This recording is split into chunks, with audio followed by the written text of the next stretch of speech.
that we have. Thank you, Amy, for doing that. Good evening. I'm Christopher Dustin. I'm chair of the Thompson and Wetlands Commission, and I'm calling the May 13th, 2025 meeting of the commission to order at 7 p.m. We're meeting via Zoom and we'll be following our regular protocol, which means that this meeting is being recorded for audio and visual content. For sound quality, the general rule for this meeting is that everyone remain muted except when speaking. Commissioners and staff will generally remain muted except when speaking or voting and will generally have their video turned on throughout the meeting.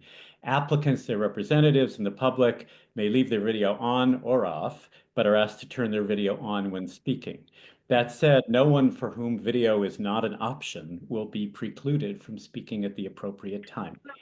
All participants must state their name for the record each and every time they speak. Please raise your hand, either on video or using the raise your hand feature located at the bottom of your screen to let me know that you wish to speak, and I shall recognize you. Please do not speak until you're recognized. If your hand is raised and I fail to see it, which I sometimes do when I'm sharing my screen, especially when we have multiple sets of documents, you may signal to me verbally that you wish to speak. Members of the general public may only speak during those portions of the meeting set aside on the agenda for citizens' comments. There are two such opportunities, one near the beginning and the other toward the end of the meeting. Individual applicants, permittees, and violators whose names appear on the agenda and/or their representatives will be invited to speak when that agenda item is discussed. I have to remind everyone that if anyone in attendance speaks out of turn in a disruptive or inappropriate manner or for an inordinate length of time, they may be prevented from doing so and, if necessary, ejected from the meeting. I'll now call the roll. Commissioner Langer. Is Commissioner Langer with us? I think not. Commissioner Langer is absent. Commissioner Morano? I did not see her name. Perhaps they'll join us presently. Commissioner Obert. I'm present, thank you. Thank you. Commissioner O'Neill. Present.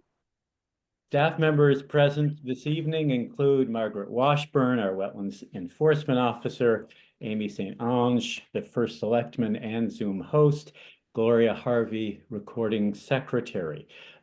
We do have a quorum. The next item on the agenda is the seating of alternates. Greg Corso is our alternate member. Greg, I believe you are present, but you have to say. Thank you. Seeing as all regular members of the commission are not present at this meeting, it is my pleasure to seat Commissioner Corso. We have a very full agenda tonight, so I'm going to try to move this along to the best of my ability. The next item on the agenda is to approve the minutes of the April 8th, 2025 regular meeting. And it now is time for me to share my screen, if I'm able to do that. Let's see. First volume docs. Mr. Chair, Commissioner Langer is entering the room right now. Okay, then let the record show that Commissioner Langer is present. Commissioner Corso remains seated since I believe has Commissioner Morano joined us? No, not at this time. Okay, then why don't we do it that way? Thank you, Amy. I need to do some screen sharing here. Okay, that's good. There. I make a motion that we approve the minutes from the April meeting as submitted. Thank you for that motion. May I ask, before you make that motion, Commissioner Obert, I need quickly to ask if any commission members or staff wish to offer any corrections to these minutes.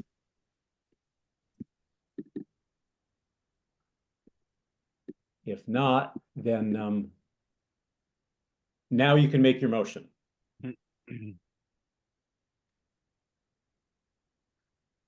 You want to repeat your motion, Charlie? I am repeating it. Now I had to figure out how to get the microphone on. I saw no problems with the minutes as presented and would like to make a motion that we accept them as presented. Okay. And I'll second the motion. Thank you, Commissioner O'Neill, for seconding that motion. All those in favor? Aye. Aye. All those opposed? Aye. Okay, any abstentions? The minutes of the April 8th meeting are accepted and approved as written. The next item on the agenda is to approve the minutes of the April 22nd special meeting and public hearing. Do commission members or staff wish to offer any corrections to these minutes? Hearing no corrections, I'll entertain a motion to approve the minutes of the March 22nd special meeting as written.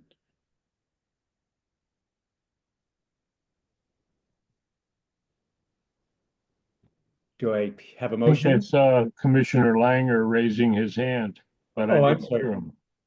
I'm here and I can hear you now. My Okay. apologies. Not at all.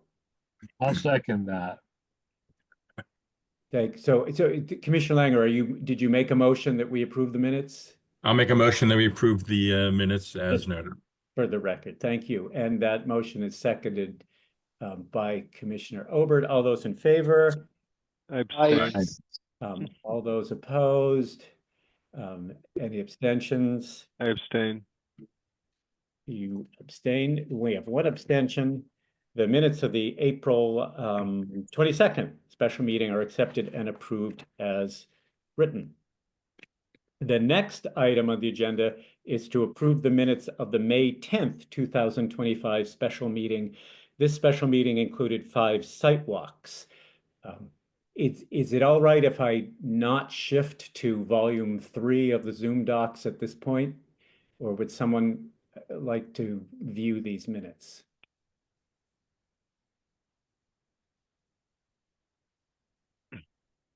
Do commission members or staff wish to offer any corrections to these minutes? If not, I'll entertain a motion to approve the minutes of the May 10th special meeting as written. I make a motion they be approved as written. I'll second that motion. Commissioner O'Neill, thank you, Commissioner Obert, for seconding. All those in favor? Aye. All those Aye. opposed? Any abstentions? The minutes of the May 10th special meeting are accepted and approved as written. The next item on the agenda. Commissioner Yes. Dustin, this is Yeah. Gloria. Yes, Someone abstained from the special meeting, public hearing. That would be Commissioner O'Neill. Thank you. I'm sorry, I didn't make that clear. The next item on the agenda is citizens' comments on agenda items. Please note that this is an opportunity for members of the general public, other than applicants, violators, or their representatives, to inform the commission of any questions, concerns, or observations relating to specific agenda items. Speaking time is generally limited to 3 minutes. Further discussion of those items by the commission will be reserved for those portions of the meeting specified on the agenda. Are there any comments on agenda items that members of the general public would like to share at this time? If not, the commission will now consider pending applications.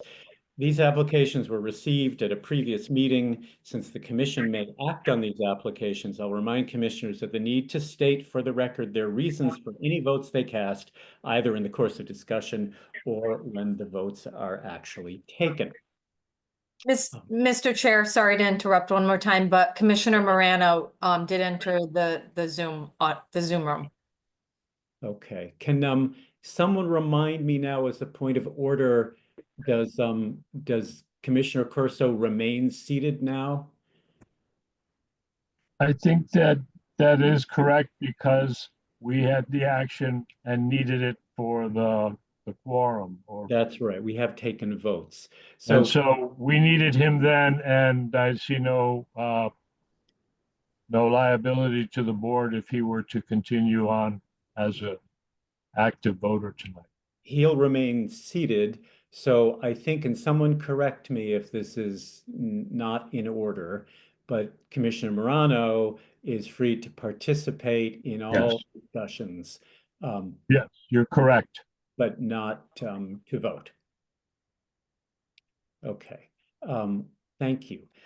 The first of our pending applications is declaratory ruling 25013, Rick LaFleche, 0 Plum Road, map 85, block 51, lot 20, timber harvest. This is a revised application that is being submitted now for the timber harvest only. It includes one crossing, a pole forward crossing of an intermittent water course. And Mr. LaFleche, you're here tonight. Is there anything you would like to say?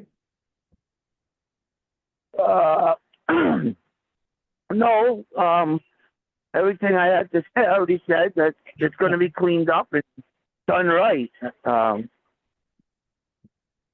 That's all. I'm think I'm sharing my screen. Does everyone see Mr. LaFleche's sketch of the poled Ford crossing? I Yeah. do see that, and I read it on earlier Okay. this afternoon. I do Okay. have a question though. Generally, we see these kinds of things before the harvest, and steps that are in place, such as the corduroy bridge, at that waterway. I don't know, I'm kind of mixed feelings on that because we are in an urban area, but that water crossing was pretty badly beat up. And I think it could have been prevented to a large part. I don't know, some of the sites we saw on Saturday surprised the heck out of me.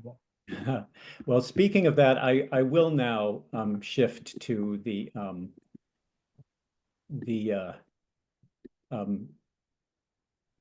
what we saw during the site visit. And I will also, sorry, I have to take. You are right, Commissioner Obert. This was an after the fact application, and Mr. LaFleche was told to apply, and he has applied, and I think is trying to be in compliance here. I need to share Well, I'm this. pretty confident he can straighten that area out when he's done, but I'm looking at that red line on the drawing. This is page number 19. And it shows a red drawing, and it says inside page number 19 on the What we were just looking at. of the whole Zoom document that Right. was online Okay, today. good. I'll go back to that then. And page 19 has a actual plot map, shows all the neighbors' properties, and then it shows this one. And there's a red line through the wetlands, and I can't seem to get that. Oh, there we go. It says not done, and I don't understand what the meaning of that is. They both are in red, so not done and the red line. Obviously, that's deeper into the wetlands, but hard for me to know. It looks like that area was a subdevelopment. It was a long time ago because I never remember talking about it. Rick, can you orient us here? I don't know, you're phoning in, so maybe you can't see. Are you able to see a screen? No, but No. Okay. I mean, I'm going to be compliant. I'm not cutting anything in the wetlands. I'm just cleaning them up. You know, it's the other side that isn't finished, but that's away from the wetlands. You know. I see. So Down Yeah. here. I'm not. I promise you. You know, the only reason I did that because the ground was frozen. It hasn't frozen 10 years, and you know, I probably should have pulled the permit first. I apologize, but from here on in, I will be compliant. You know, that's why I took my forestry test again as Margaret Washburn Yes. asked me to, and I did, and you know, I just want to get along with the town. Well, we're asking Margaret to do a lot of extra work on making sure that things are done right. I believe that it can be fixed. I believe that the applicant wants to fix them. I'm just curious about what he means by not done on that drawing. Does that mean nothing is going to be done there, or it's not done yet? Well, no, it's not done yet. I got to clean up the, everything we looked at. All those tops are going to get cleaned up. Mhm. Thank you. Do other So, commissioners? I mean, I'm not in. I'm sorry. No, you go Okay, ahead, I Rick. guess it's just a matter of making sure that there's clear understanding what needs to be done and what you have done. And then Margaret, or Commissioner Dustin or myself, one of us will go up there with you and take a look at it. You got a landscape architect looking at it, and Daniel or somebody else is going to say, here's what you have to do. So Understood. Thank it'll you. be better for you in the long run anyway. Do other commissioners have any questions or concerns about this? Yeah, Commissioner O'Neill has a question. Commissioner O'Neill? Yes, I'm curious as to when or if the property will be flagged for wetlands. Don't recall. Was that done? Or my understanding was it wasn't, but did I misunderstand? Rick, would you like to answer that? I can answer that question, or perhaps. I've never flagged the wetlands before a logging job because they get all smashed. When I'm done, I plan on flagging the wetlands. Just to be compliant. Yeah. And like I said, I'm going to clean it up. It's my property. I don't want it to be a mess. Believe me, I got the machinery to do it. I've done it 100 times, and it will be cleaned up and cleaned up right. So perhaps another further question or to supplement that, I will reach out to our in the wetlands agent as to the protocol. Wouldn't the protocol be flag the wetlands first and to have a plan to do the harvest and move forward, or am I misunderstanding the process? This is What? Margaret Washburn. Typically for timber harvests, the wetlands are not delineated in general. It's an as of right use. And so at some point when Mr. LaFleche decides to do something beyond a timber harvest, and for example, if he wants to sell a lot or build a house and there's work in the 100-foot upland review area, at that time, the wetlands would have to be flagged before the site plan could be developed. Does that help? Yes, that clarifies it. Thank you. Very helpful. Thank you. Other commissioners have any comments or questions to share?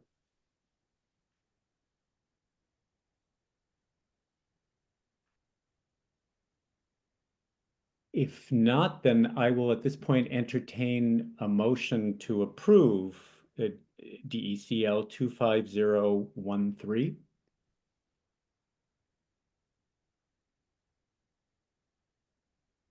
Do I hear a motion? It's Commissioner Langer. I will give a motion to approve. Thank you, Commissioner Langer. Do I have a second? I'll second that. And I have a question in debate that this is necessary for the landowner to take away all of the trees that are already cut down and clear off the land a bit so that the wetlands can recover quicker. And we're not saying that he was out of compliance by doing it backwards around, as long as he's willing to get it done. Mhm. We still have to rely on volunteers or our short staff to check on this and to make sure that it does meet compliance. Does that need to be phrased in the application that we're approving it, so long as what we understand to be true is done? Well, we cannot attach conditions to a declaratory ruling, if that's what you mean. Okay, so a declaratory ruling says go ahead and get it done so that it can get recovered. to timber harvest. We can make it clear that a declaratory ruling does not include filling or excavating or any other disturbance in or within 100 feet of wetlands. We And can- the additional, it's gonna have to do something to get the heavy stuff out and smooth the earth. But and, no fresh, nothing going into the red line area, nothing going further. and It's and just we gonna can clean up what's already there along Plum Road. And we can urge Mr. LaFleche, as Margaret suggested, to adhere to best management practices and to have the wetlands delineated if he intends to do any work beyond the timber harvest. All those things I understand, and I just want them to be clearly understood by anybody who looks at this in the future. And This is Margaret, Margaret. I'd like to add something if I could, please, that might help Charlie understand. please. I can't seem to figure out how to raise my hand tonight, but maybe somebody can show me how to do that. What I wanted to say is that later on in the agenda, in the list of violations, Rick appears as the third one, because when we first inspected on March 28th, we issued him a cease and desist order, and what it said was that he must cease and desist until he submits an application for a declaratory ruling, which he's done. And I was gonna wait. It doesn't matter to me how you folks want to do it. If you want to wait until we get to the violations, or if you want to just recognize at this stage of the meeting, however the chairman would like it to work, that Rick has complied with the terms of that original cease and desist that was handed to him in the field on March 28th, and that I recommend lifting that tonight at whichever point of the meeting you feel is appropriate. I was planning to do that as a matter of course when we got to the violations, but it would follow from the declaratory, if we issue a declaratory ruling at this point, then the violation, my understanding, would be closed. It sounds to me like the questions that I was asking are addressed. And I spent some time with my lawyer today, so I'm thinking in terms of, Always, is it in writing? Is it always a good idea. always understood? Am I right that even with a declaratory ruling, that activities are still subject to inspection? That's what I thought too, but I just wanted to make sure that everybody heard it and as was aware of it. Mhm. Is It's a that nice area. It's a nice wetlands. And I remember hearing the peepers when riding my bike up that road oh, in is that that- area. that's the case, Margaret, isn't it? Is that Yeah. Yes. there is always the option to inspect. All right. Any further discussion on this motion? If not, I'll call the vote. All those in favor? I, Aye. Any opposed? Any abstentions? DECL 25013 is approved. Thank you. Thank you, Rick. You're welcome to hang around until later if you like, and we'll come back to the violation, but I think it's understood that will also be closed. The next item on the agenda is I'm sorry. Did I interrupt? The next item on the agenda is IWA 25014, Jason Smith, 0 Claudic Town Farm Road, map 160, block 11, lot 15, construction of a wetland crossing and a driveway. It is Daniel Blachette is Mr. Smith or his representative here? Yes, good evening, everyone. Can you hear me? Loud and clear, Daniel. All right, great, thank you. For the record, I'm Daniel Blanchette. I'm a licensed civil engineer and surveyor. I'm here tonight on behalf of the applicant, Jason Smith, who's proposing to construct a driveway to serve a primary and also accessory dwelling. The driveway is about 1,150 feet long, the majority of which is located within the upland review area. We're also proposing to cross a small intermittent water course near the road, which will involve about 800 square feet of wetland disturbance. We're proposing an 18-inch reinforced concrete pipe to cross that drainage swale and to access the interior of the site. We had the wetland soils delineated by Joseph McHugh in April 2024. And again, the houses, the septic systems, the houses themselves are outside the upland review area. However, the vast majority of the driveway is within the upland review area. If we could zoom in on the wetland crossing, kind of on the top left corner, left a little bit. Yep, keep going. Is that what you want? Yes, thank you. Oh, perfect. Perfect. Okay, great. So here you can see we have a drainage ditch roughly 6 feet wide that transects the site from the north to the south. And we're proposing to construct an 18-inch pipe to cross that drainage channel. Again, to access the interior of the site.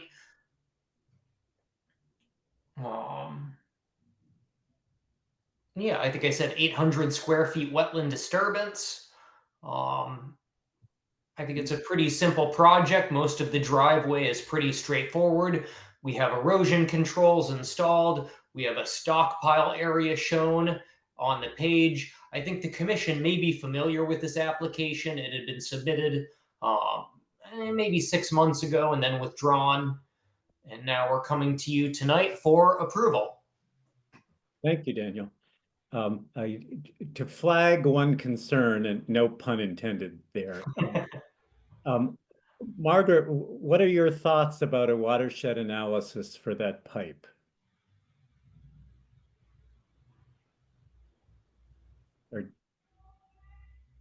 Are you there? Yes, this is Margaret. Margaret.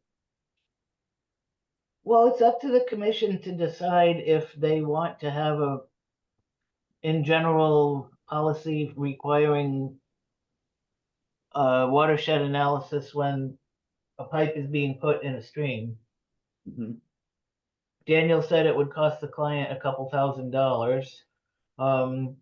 In general, it's my experience and background leads me to always recommend them when there's a pipe being put in a stream channel, but it's up to the commission to make that decision.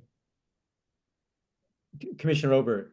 Yes, that's a 18-inch pipe that will be underneath the road. And I remember that site because just downstream, it all went into a tunnel that looked like the farmer built it over the summers. Yeah, the whole area there. Can you, I The think more Daniel needs to- important wetlands is up the hill and to the south, I think. I understand your concern about that one, but that seems to be a pretty quick and straightforward thing, especially if they can do it when the stream is intermittent and dry. Okay. I think Daniel wanted to answer your question. Yeah, so thank you again. In general, I would agree with Mrs. Washburn. A watershed analysis is important.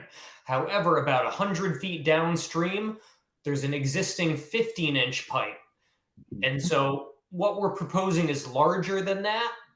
And to do a watershed analysis, again, if there's a 15-inch pipe immediately downstream, whether I need an 18-inch pipe, a 24-inch pipe, it's going to flood at the same location. And so what I'm proposing is conservative and, again, reduces cost to my client. Good point. Thank you. Commissioner Morano, I see your hand. Yes, I have a question. When we were walking the site, there's actually an access off of the existing drive for the other property there. Is there any reason they couldn't use that to access the building site? That's a great question. The wetlands are a bit wider in that location. It would be easier and cheaper to cross the wetlands at the location of the existing driveway. However, we've proposed moving that south, again, to minimize wetland disturbance. The wetlands are a bit narrower there. Well, the other thing that we noticed was that there are 2 culverts that run underneath that driveway from the very wet area. And one of them is flowing and the other one appears to have very little flow. It seems to be clogged. And I was wondering if having that rectified might be helpful. I'm sorry, say which area? There are 2 culverts going under the driveway that goes to that rear house. Existing house. Okay, the lot And 18B? I 15 believe meters. so.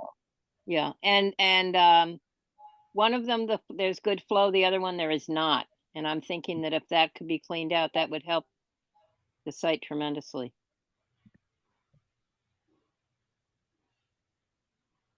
Thank you, Commissioner Morano. Uh, Commissioner I have Ober, a question because I do remember the site, but I'm losing reference to what she's talking about. If the 15-inch culvert downstream from where the 18-inch is proposed, logically, eventually, that will have a block, be the pinch point. It's been there for a long time. I don't know how long. Yes, some changes being proposed upstream that should not restrict or exacerbate the runoff because it's a gravel road. I'm correct, it's a gravel road. And yes, Margaret is correct and Daniel is correct. A watershed study is important. I'm not sure that this watershed, when combined with what they're doing and proposing on the whole hillside, is the point. thank you. There is an elephant in this room, though, if I'm not mistaken, and that is a boundary dispute between the owners and the Wyndham Land Trust.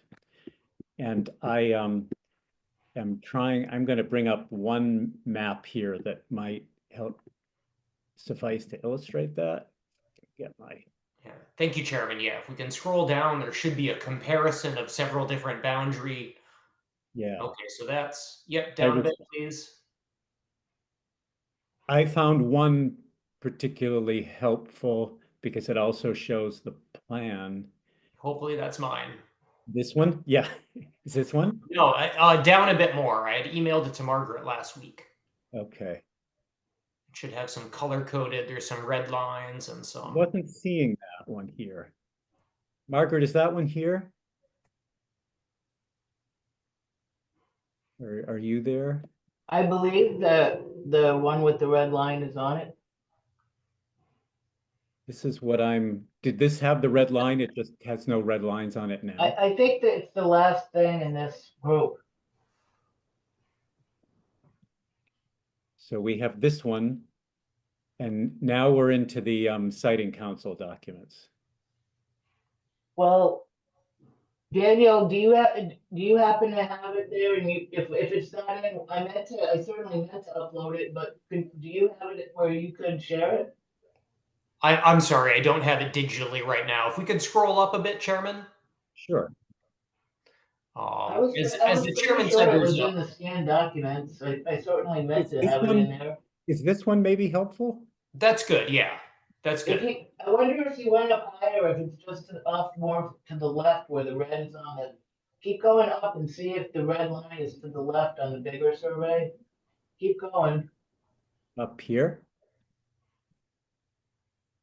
Move over to the left of the screen because I think that's where the red was. You mean, sorry, I don't understand. Yeah, now how about the one below? Is that one of Daniel's plans? This is not Daniel's plan. Oops, I did the wrong thing here. Is it this one? Also not one Daniel plan. This is all I have. Oh, well, What's this? I could have sworn that it was in this. Is there anything? Geez, I'm sorry about this. I might have it. Let me look.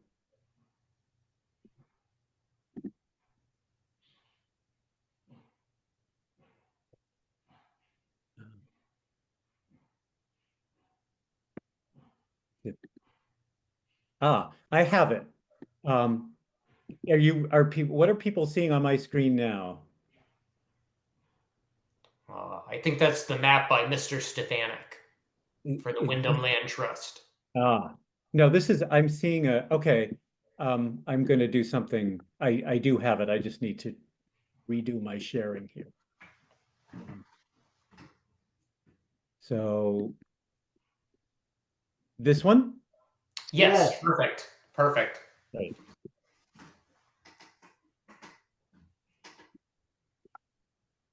If we could zoom in a bit, please. Sure.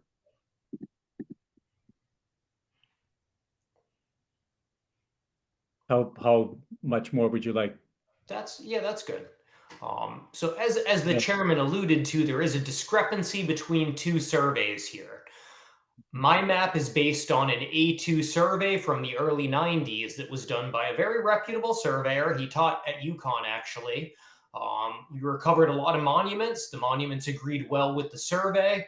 However, Mr. Stefanik, who's another surveyor, on behalf of the Wyndham Land Trust, recorded a Class D survey that shows significantly different property lines.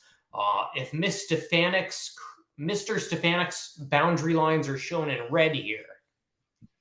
And you can see, again, a portion of the proposed driveway would be on the property of the Wyndham Land Trust.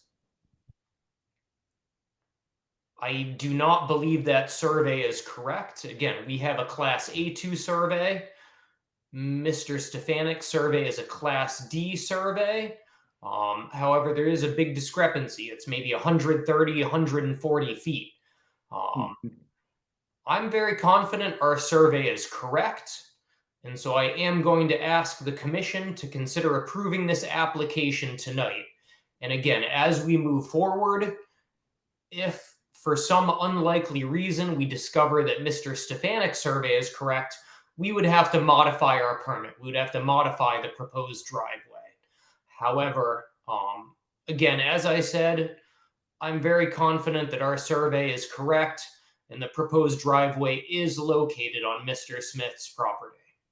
So Daniel, if I may, how would you come to that realization that Mr. Stefanik's survey was correct after all, other than by conducting another A2 survey? I mean, I'll tell you, the town attorney, his recommendation is given the extent of the disputed area and the proximity to the wetlands, that that we require an updated A2 survey. And I believe the other commissioners are aware of that. So again, we have an A2 survey. We have an existing A2 survey by a reputable surveyor. We've located monuments, 12 monuments, I believe, that agree closely with that survey. Mr. Stefanik's survey is a Class D survey, which is a survey that's based on, again, research, not actual measurements. And his map does not make any mention of our A2 survey. And so I would suggest at this point, it's up to Mr. Stefanik. The burden of proof is on him to show me why his survey is correct. And remind me of what's the date for your A2 survey? 1990s? 93, I believe. Okay. Thank you. Do other commissioners have questions? One question, is this Wyndham Land Trust property part of the former Boy Scout preserve? Yes. Yes, sir. And we're talking about 100 and some feet Yes, of sir. driveway pinking in on a little bit of the Wyndham Land Trust property. Have you entered into any discussion with Wyndham Land Trust about this, or you just talked about lawyers?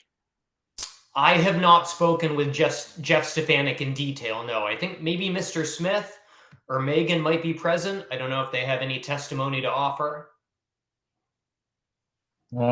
Hi, I am here. This is Megan, Jason Smith's partner. We did reach out to Mr. Stefanik. We agree wholeheartedly with Mr. Blanchett's assessment.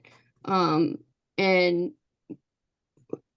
we're not licensed in Connecticut, but I think that having an A2 survey far exceeds the burden of proof we should have to provide in order to obtain a permit. We are going to reach out to Mr. Stefanik again, but boundary disputes are They're not relevant to this conversation. Yeah.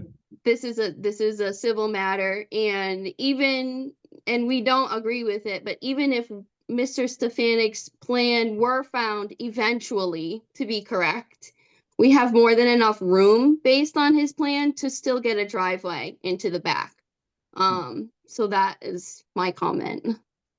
Thank you. Yeah. If I could introduce myself and add a comment. My name is William Shapiro from Updike, Kelly and Spellacy, and I represent the applicant. I would just kind of reiterate what Mr. Blanchette stated, in that to the extent that there is a boundary line dispute, it would be up to the person disputing the boundary line. It would be his burden to demonstrate with an A2 survey that the boundary line is either indeed correct or incorrect, but that dispute would have no bearing on the wetlands application. Thank you for those comments. Do other commissioners or our wetlands agent have any? Well, I guess I have two hats, and maybe I should abstain from voting, but I did a survey with the Wyndham Land Trust on that property, considering we intend to open it up for public use for pedal bicycling and hiking and horseback riding. The new neighbor doesn't look like they're really crimping into at all what Wyndham Land Trust has. In fact, if I've got it correct, north of that red line, where they're proposing to build their house, was never part of the property that the Boy Scouts had owned. It was in private hands. I don't see that as a big issue. I think if you just talk to the Wyndham Land Trust and say, yeah, we want to drive a driveway over this much of your property, I don't see a problem. But I'm not the Wyndham Land Trust. I'm a member of the Wyndham Land Trust, but I'm not the land trust. As has been pointed out, it has no impact on our wetlands issue. It just may come back as a revised a revision to the amendment. If it came to that. Thank you, Commissioner. The real issue was that culvert downstream, down next to Aquatic Road and Aquatic Farmtown Road. It is new and it will change some of the hydrology, but I don't know what the real regular flow is on that stretch. Commissioners O'Neill, Morano, Corso, Langer, anything to add at this point before I entertain a motion? This is Margaret Washburn. Can you hear me? I can, yes, thank you. I would just like to ask Attorney Shapiro to please repeat the name of the firm for the record so we can keep that in the minutes. I didn't catch it. Yes, no problem at all. It's Updike, Kelly and Spellacy in Hartford. Updike. Keep Kelly. going. Yep, Kelly, Kelly. Yep. And Spellacy, Spellacy. Thank you. Thank you. Other commissioners? I guess Commissioner Corso here. My thoughts and maybe question here is it sounds like our duty and what we are here to accomplish is to make sure the wetlands are protected. That being said, do we have any responsibility to make a decision based on the property dispute? It sounds like that is not necessarily our authority or responsibility here and should not necessarily weigh on our mind.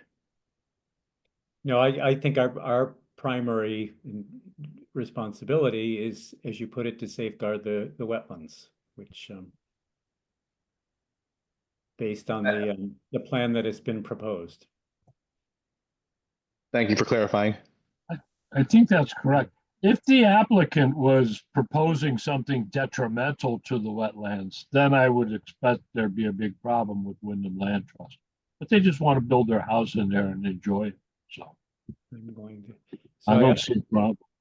I'm going to revert now to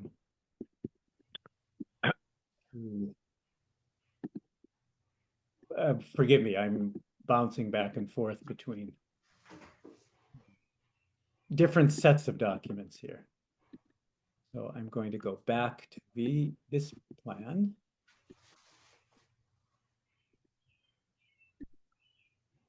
Everything takes multiple buttons. Okay.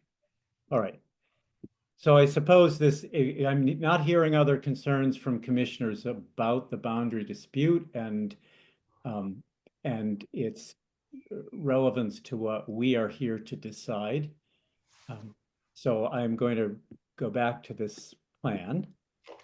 And my sense is that the sentiment of the commission is to proceed with this. So I will entertain a motion to approve IWA 25014.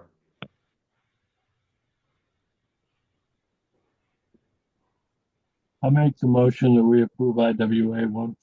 Thank you, The number. Do I have a second on that? Commissioner Commissioner Corso O'Neill. will second Go that. ahead. Oh, I think Commissioner Corso beat you to it. Okay. You'll have plenty of other opportunities. Any discussion now? I've got something to add.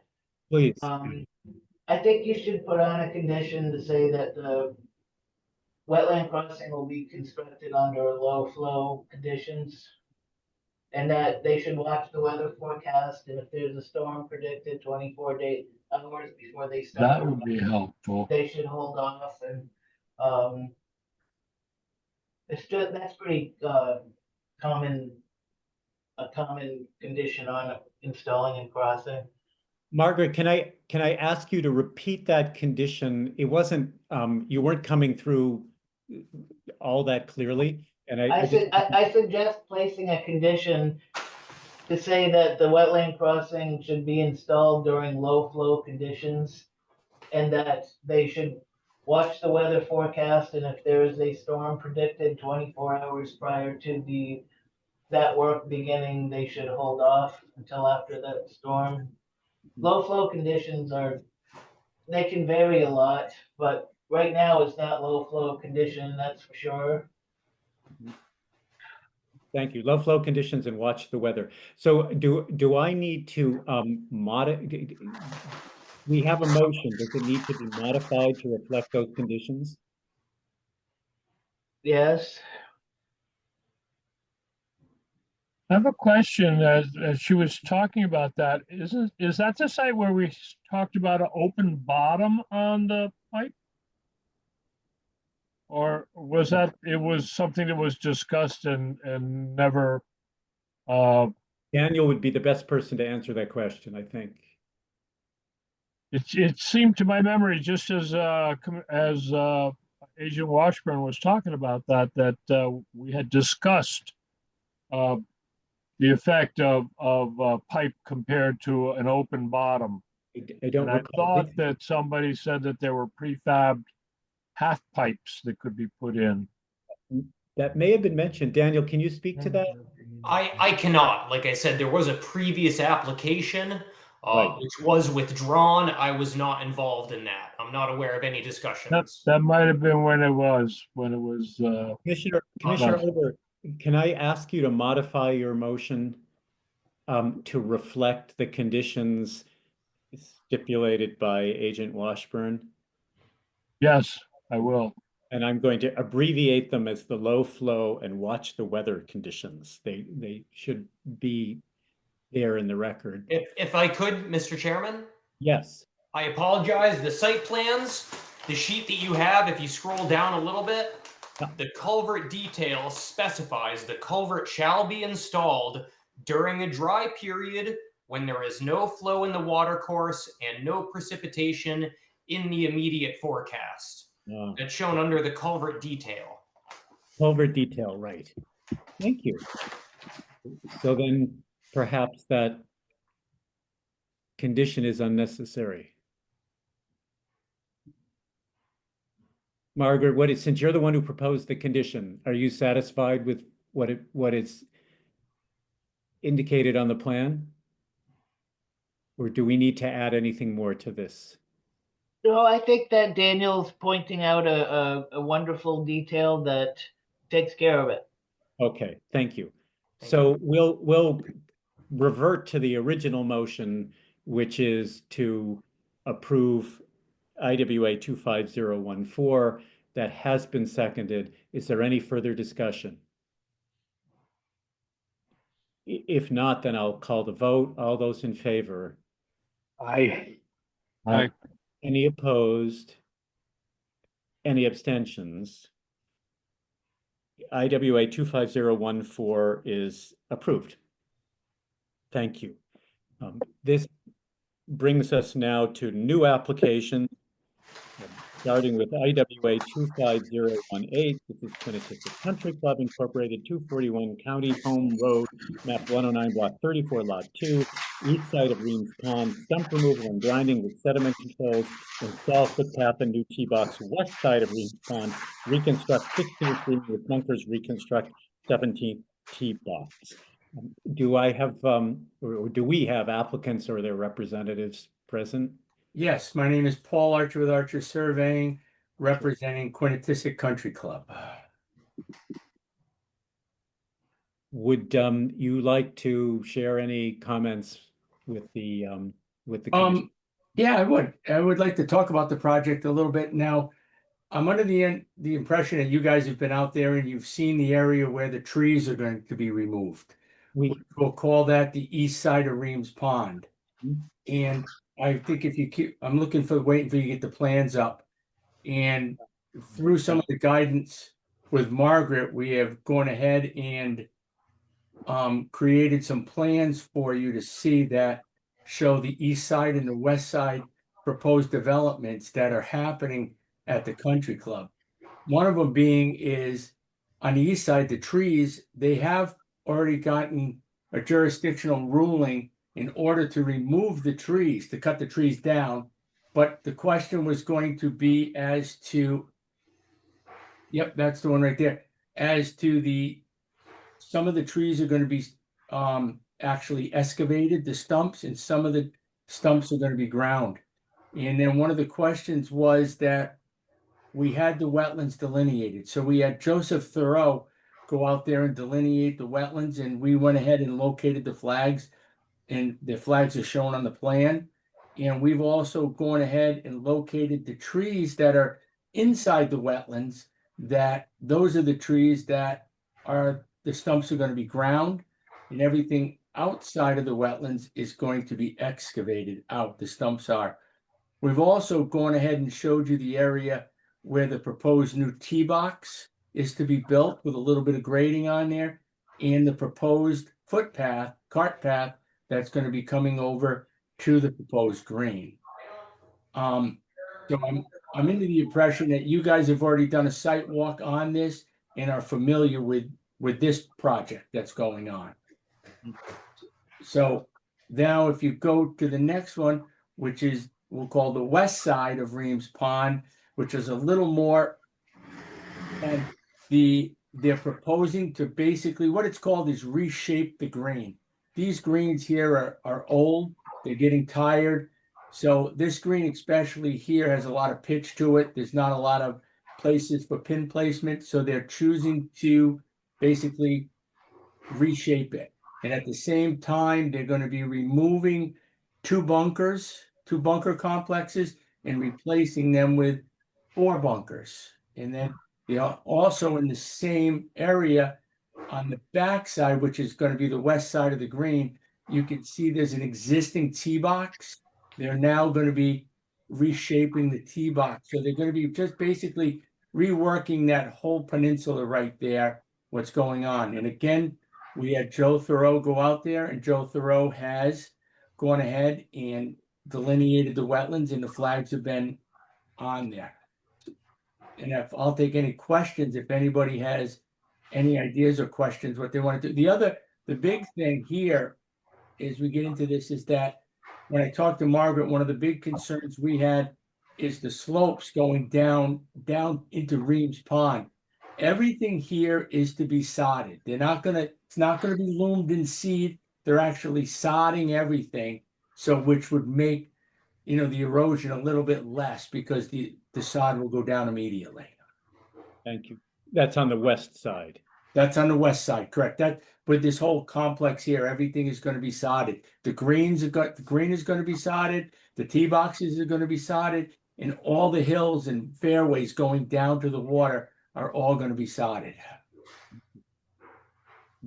Because this application is being received at this meeting, we Correct. cannot act upon it. at I the agree, 100%. meeting. I also think that since the commissioners did see the east side when it was covered with ice and snow, have not seen the west side, so a follow-up site walk would be appropriate, I think. I agree. The only things that we've had and we've talked to Quinny a little bit is we have to be conscious that golf season is in play. So we would like to pick a time that is convenient for you guys, but also convenient that you're not going to be getting golf balls hit at you. We're not in harm's way. Correct. Okay, good. So it would be an early morning. I think so, correct. Some of those golfers start pretty early from Well, what they do, but they start, a lot of times they start at like 6, 7 o'clock. I mean, if you guys started at 8 o'clock for a site walk and this was the first one we went to, I don't think there's going to be an issue out here at 8 o'clock in the morning. Good, thank you. We should schedule that, but before we do, I want to be sure that other commissioners have an opportunity to pose any questions or express any concerns at this point. Anyone with anything to add? If not, then let's schedule a site walk.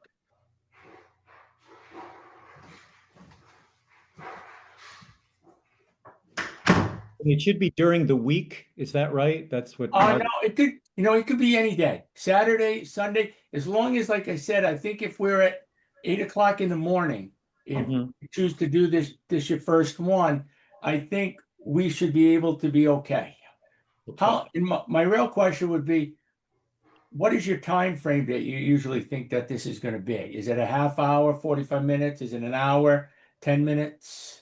I think that Margaret can correct me if I'm wrong, but I don't think this should take very much time. I would say a half hour would be adequate.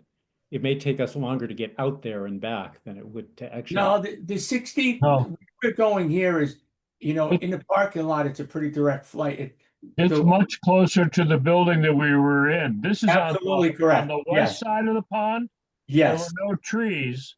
Correct. Look at it. Correct. But he says they want to divide the bunker area up and rework the greens. Correct. Sure, I'd like to look at it. I don't see a big issue. You got silt fences and other specifications on there. Yep. But we could walk to that real quickly, especially without ice underneath our feet. Correct. Ian, if you go to this one, whoever hasn't seen it, you can look across the pond at 2 also. I think that's relative. I've looked across the ponds from Route 21 since I've been out there the first time. Yeah.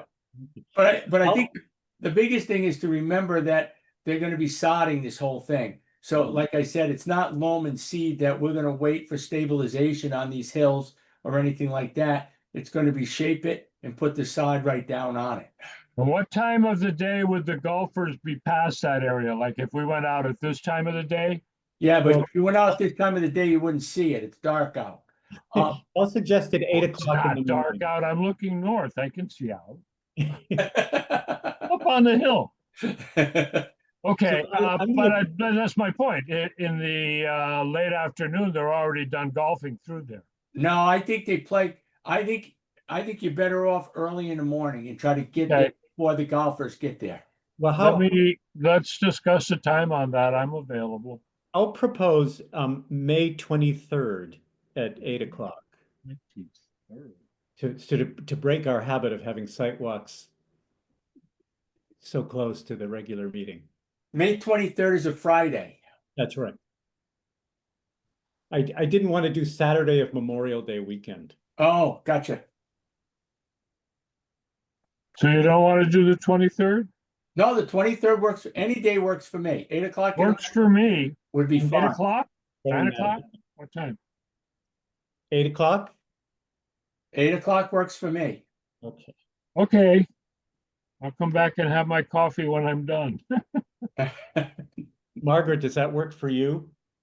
Other people?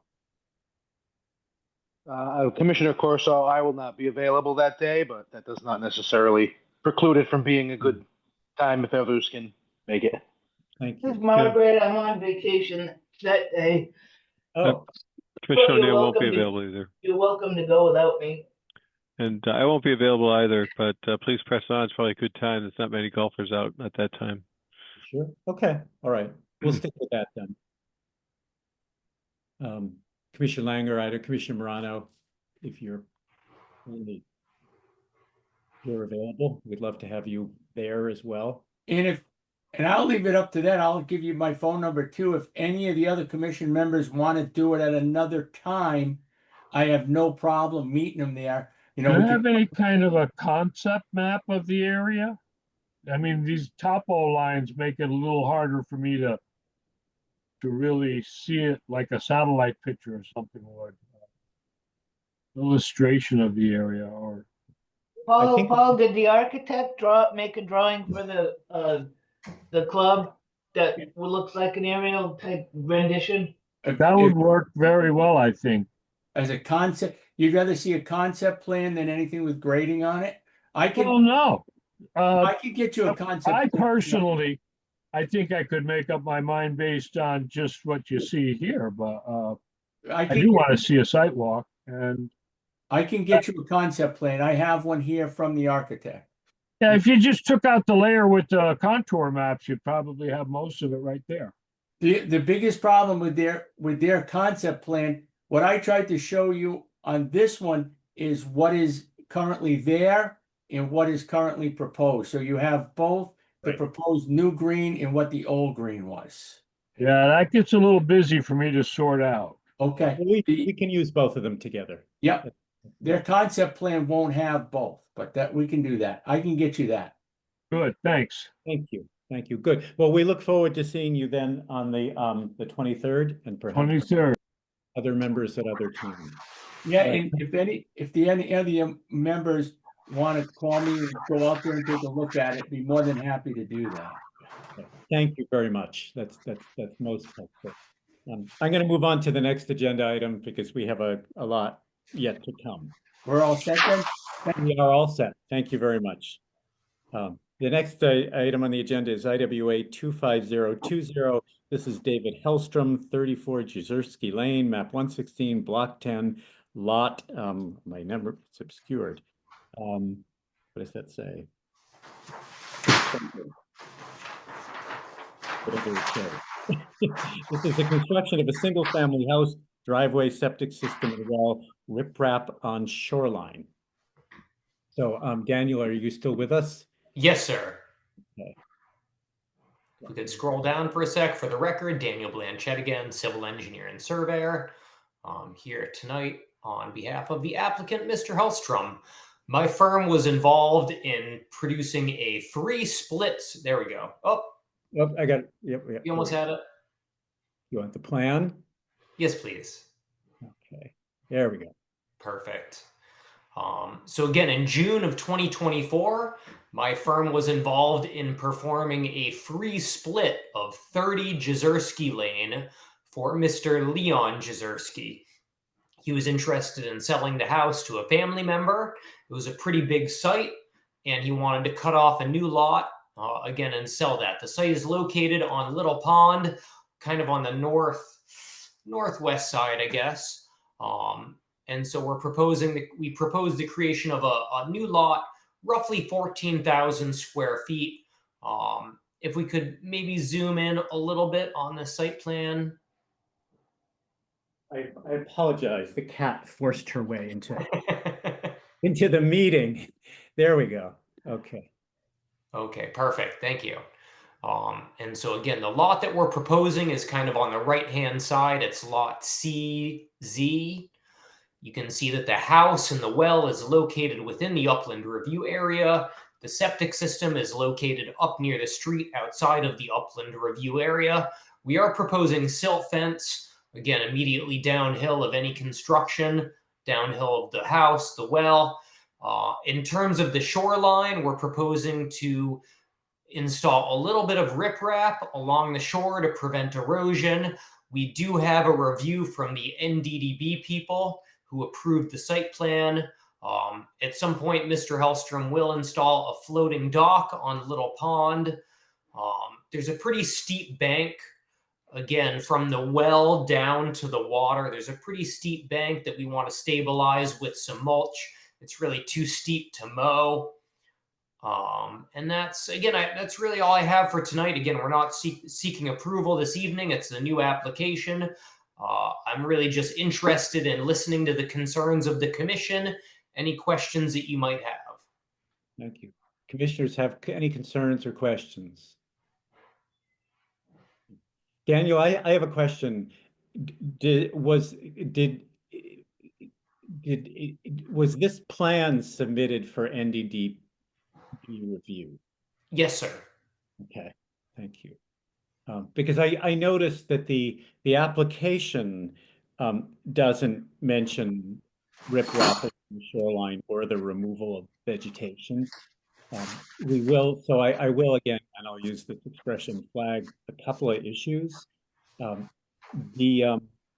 wetlands agent recommends that against permitting the filling of the floodplain without a plan that provides for compensatory flood storage.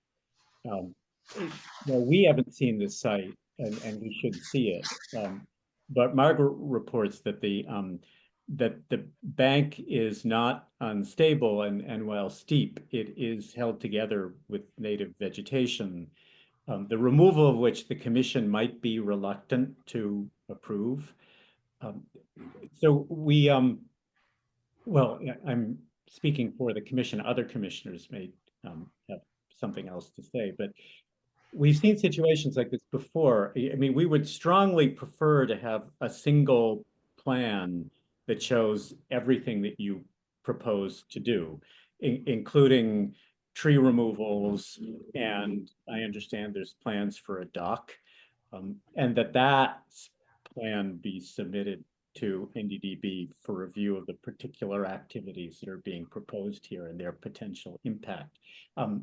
So you don't have to, or you would, the owner doesn't have to keep coming back for permission of this, that, and the other thing. I don't know if you have any response to that, but I need to share. No, I think that's very reasonable. I can update my plan. I'll follow up with the NDDB people. And we'll see what they say. Excellent. Thank you. Thank you for listening. Other commissioners? Yes. Yes. For my points of reference, this is right at the area where the beaver dam always happens. It's within like 100 yards of there. I'm not sure, actually. Can you tell me a bit more about that? There's a place where a little pond flows out into the 5 Mile River area, and historically, beaver have been building a nest, building a dam at Sand Dam Road. Then, of course, the people on Little Pond get all upset and they want to trap out the beaver, and then the cycle goes around and around.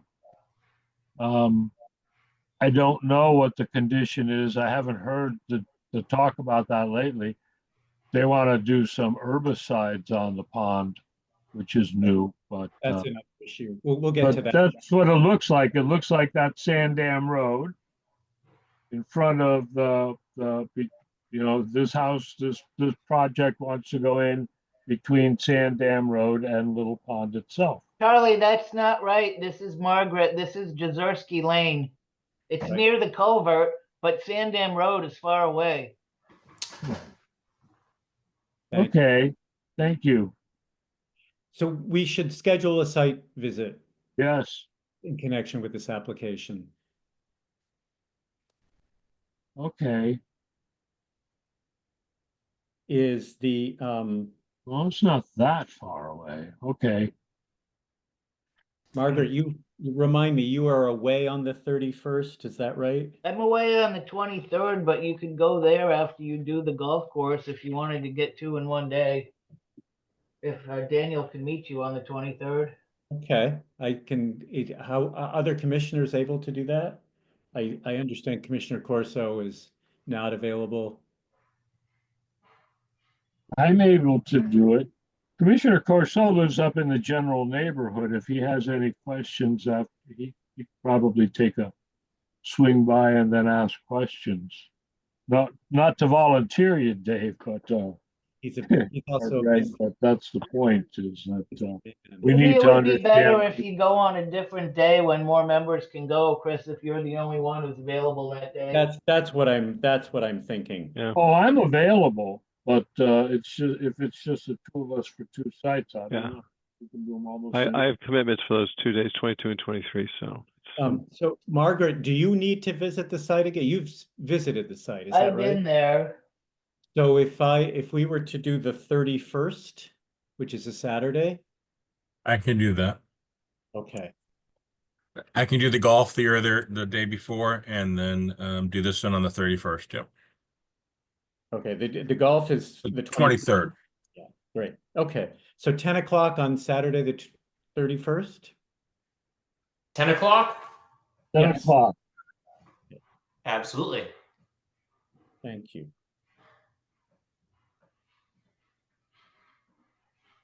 All right. Thank you very much, Daniel, for your presentation. Very helpful. Thank you, Mr. Chairman. I'll see you in a couple Saturdays. In a couple of Saturdays. Have a good evening. You too, sir. Take care, everyone. Thank you. The next item on the agenda is DEC 25022. This is Alex Jezierski Jr., 0 Linehouse Road, 2 lots, map 36, block 69, lot 6 east, and map 36, block 71, lot 11 west. Renovation and maintenance of hayfields. Is Mr. Jezierski with us this evening? I am. Good evening. Good evening and welcome. Thank you for joining us. So you have 2 sites here. We'll pull those up. Here we go. And I guess I will go to the first one. Perhaps you could explain briefly what you're proposing to do. Sure. So we have fields on both sides of the road, and the one you're looking at would be the west side right now. We're in the process of trimming back the edges of the field. The trees and brush have grown in over the years, and it's obviously impeding the drying of the hay. So we're just trying to open that back up so the sun can get in. One of the trees that got cut down in that corner, when we pulled the stump, the water started pooling there. So if you look down toward the lower right-hand corner of that drawing, there's an existing town culvert going under Linehouse Road. And we'd like to just fill that area in the corner back in to reestablish the swale so the water can flow back to the culvert. This is line. Okay. That's correct. And and so these are the aerial photographs. That's the other side of the road. So that's the other field. If you want to scroll down some more, you should get the aerial photograph of the west side. There you go. Okay. So the area in question would be the upper right-hand corner of that field on the left side of the road. Up. Keep on moving your cursor over to probably your right. So go to the west side. That's the east side. Okay. Oh, right, of course. And then just go up, go north from there. Yeah. Oh, sorry, you're on the railroad. That's actually the Providence and Worcester Railroad bed. So I'm over there, here. there you go. There you go. Yeah. So if you keep on going up, right there. There you go. Got it. Got it. Thank you. Okay. And I see. Okay, there's the west side. Yeah, and on the west side, we're simply trimming off the sides of the field. We cleaned out an old drainage ditch that's been there, and we're just in the process of getting the woody debris out of there, and we'll burn some of the brush, and the other stuff we'll take out. So you're reclaiming a hayfield? It looks like some of these pictures that had been fairly overgrown.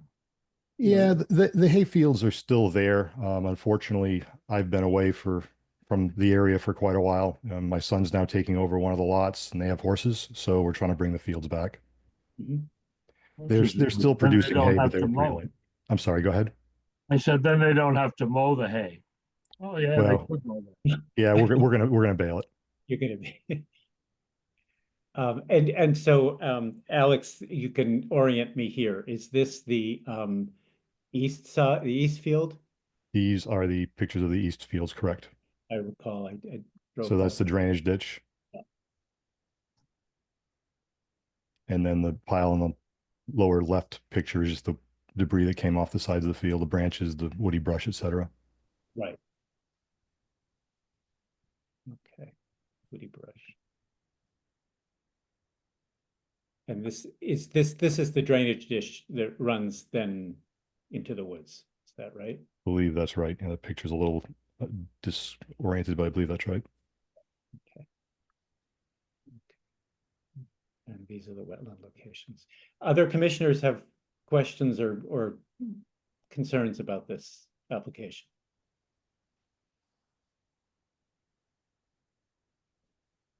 Margaret, can we act on this tonight, or do we have to wait until June? Typically, you don't act on it the night that it's received. Okay. All right, then we will look forward to acting on this at our June meeting. If there are no further questions from commissioners, then Alex, thank you for joining us and Thank you very much. letting us know what you'd like to do. Thank you. Thank you. Thank you. Have a good evening. You as well. Applications received after agenda was posted, we have none. Permit extensions and changes, we have none. That brings us to a rather long list of active violations and pending enforcement actions. Starting with, okay, that was it. Starting with Mr. Crone, who contacted to say that he would be unable to join us tonight. And so he has requested a continuance until June. I think I'm going to entertain a motion. I'd like to vote on that. The motion would be for now, to uphold the cease and desist order and continue the show cause hearing.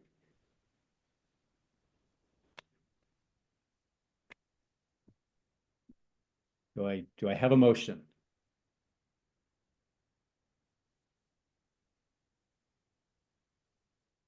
It's Commissioner Corso, I'll make a motion to uphold and continue the show cause hearing. Thank you. Do I have a second on that? Commissioner Langer, I'll second. Thank you, Commissioner Langer. All those in favor? Aye. Aye. Any opposed? Abstentions? For now, the cease and desist order is upheld and the show cause hearing is continued. And we look forward to receiving a restoration plan from Mr. Crone. The next item on the agenda is VIOL 25008. This is Ronald Ralt, I believe is how it's pronounced. 0 Riverside Drive, map 55, block 65, lot 15, show cause hearing for material deposit in the upland review area and wetlands without a permit. This is the subject of one of our May 10th site walks. Before I turn to that, I will note the 112. I will note the revised cease and desist order, which allowed for the removal of certain materials. I can get to that. 112, there we go. And I believe that was further discussed at the site walk. Do I have is it Mr. Ralt? Are you present? Is Mr. LeBlanc present, or their representatives tonight?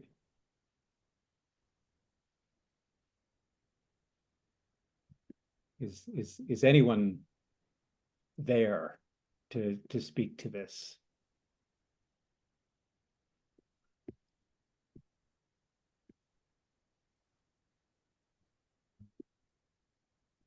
I think not. Chris, this is Margaret Washburn. If I may Yes, say ma'am. something, you might want to Okay. explain to the members about what happened when you went on the site walk on, I believe it was the 17th, and permission was given to allow Alex to keep removing some material even though he's under a cease and desist order. There's a sketch in there that Daniel prepared that we might use to explain. This is La Flèche. I was looking for that sketch and I wasn't finding it. I wonder if it somehow landed up in a different batch of. It was supposed to be in this batch. I'll scroll to the end.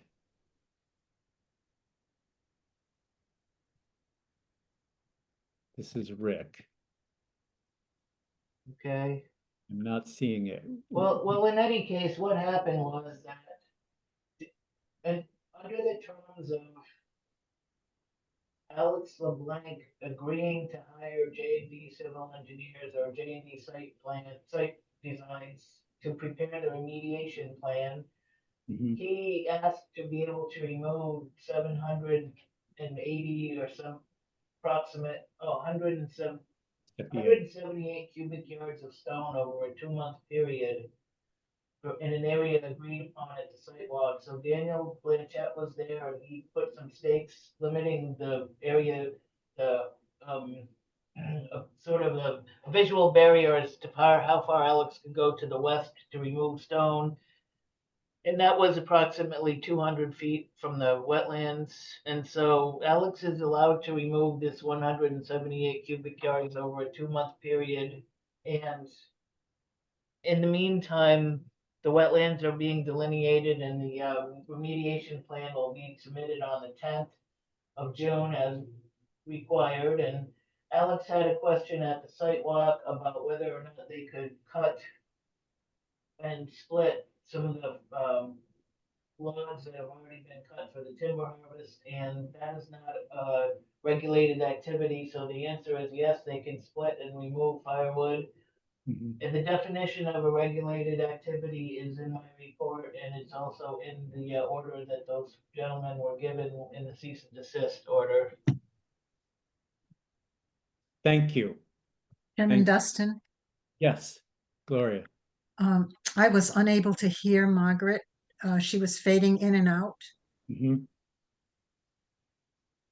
Would there be a way to sum it up? Margaret, do you want to try to summarize what you just said, or do you, perhaps the best way to summarize it would be to explain the reason for the revised cease and desist order permitting the removal of 178 cubic yards of stone over a 2-month period, and from an area that is indicated by flagging that was placed there by Daniel Blanchett at the April 17th inspection, and which commissioners viewed on May 10th. And Margaret further noted that Mr. Rall requested verbally permission to split firewood on the site. And Margaret is explaining that the splitting of firewood is not a regulated activity. The cease and desist order forbids regulated activities, but splitting wood is not covered by that cease and desist order. So that is something they can go ahead and do.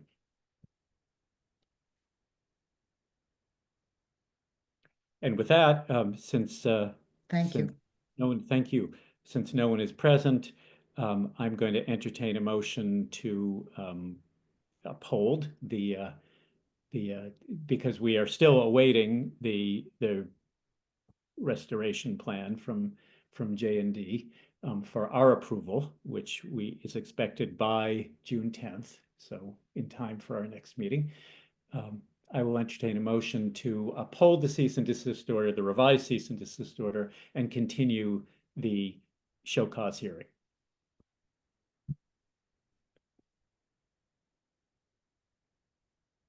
Do I have a motion to that effect?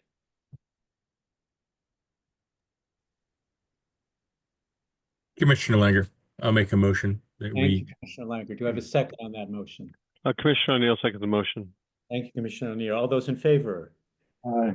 Aye. Any opposed? Any abstentions? The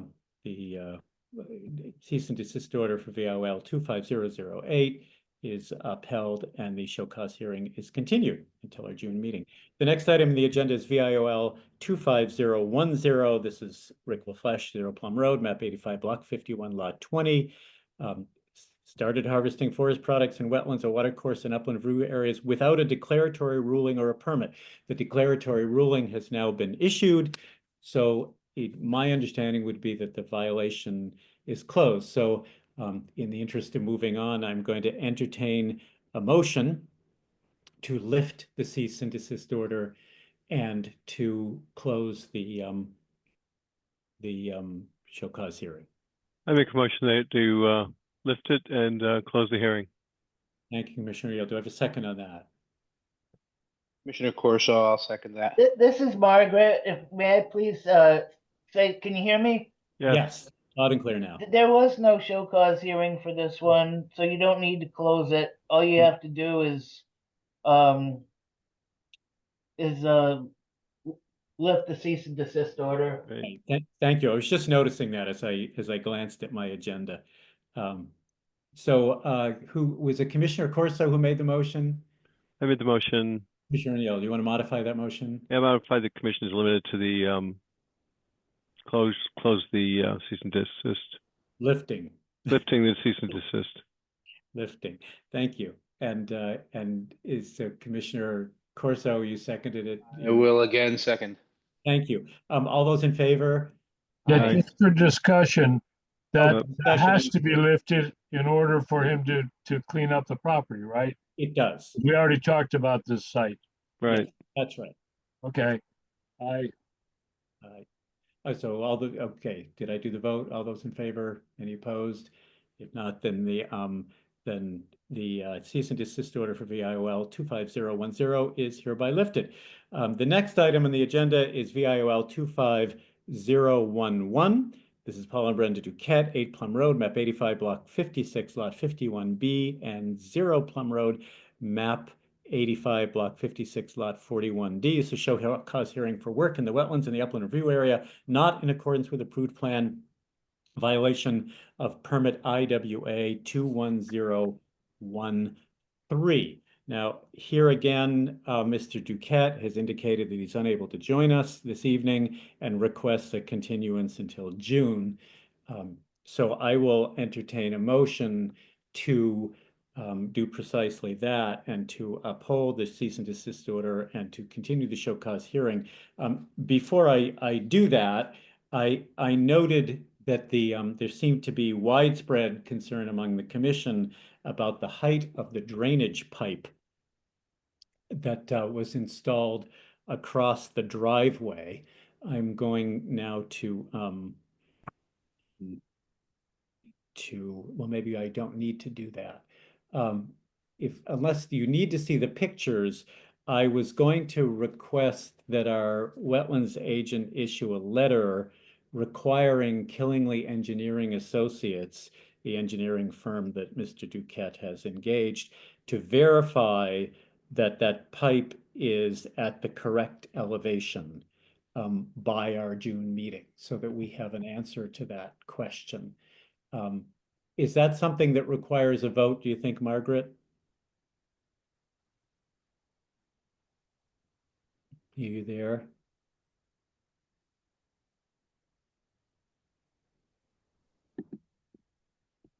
Margaret, are you with us? She's there. She's on mute. Oh, I'm sorry. Can you hear me? Can hear you now. This is Margaret. I'm sorry.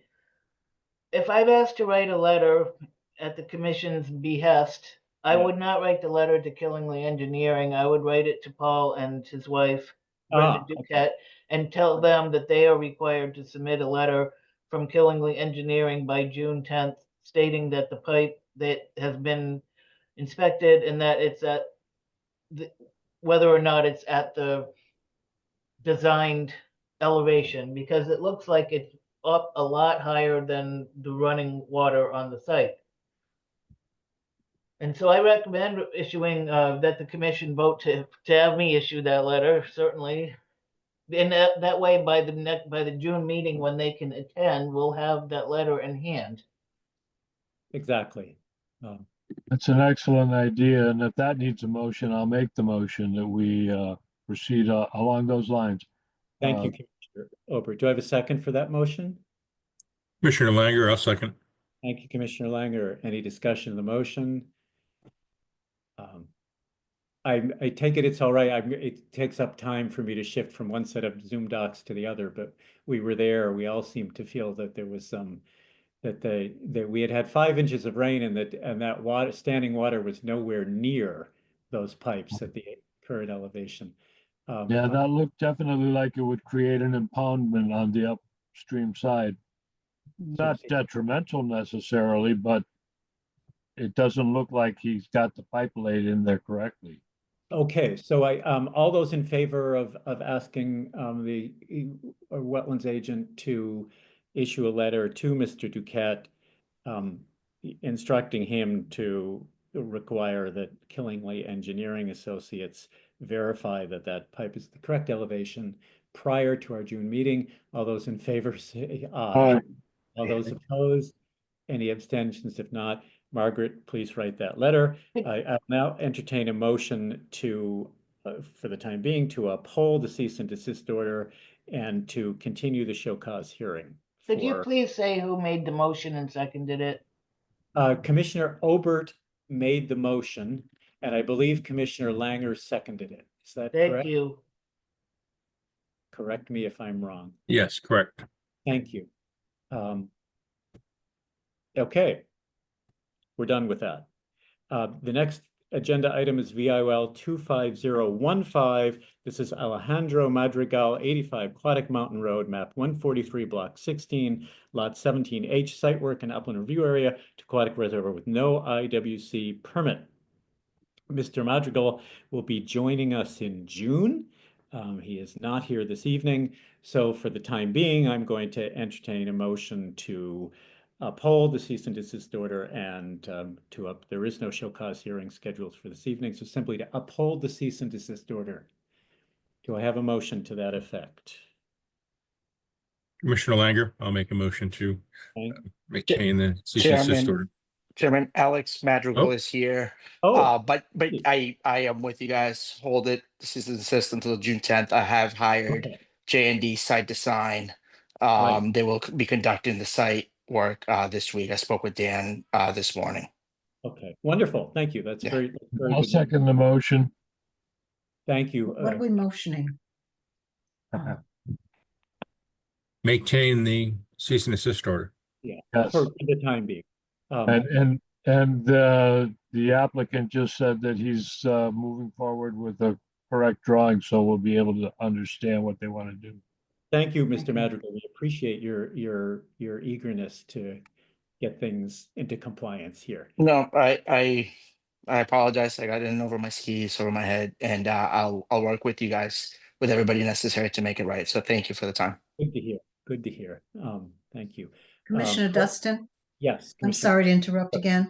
On the previous violation, did you take a vote on upholding the cease and desist and the show cause hearing? Thought we did. Did we fail to take a vote on that motion?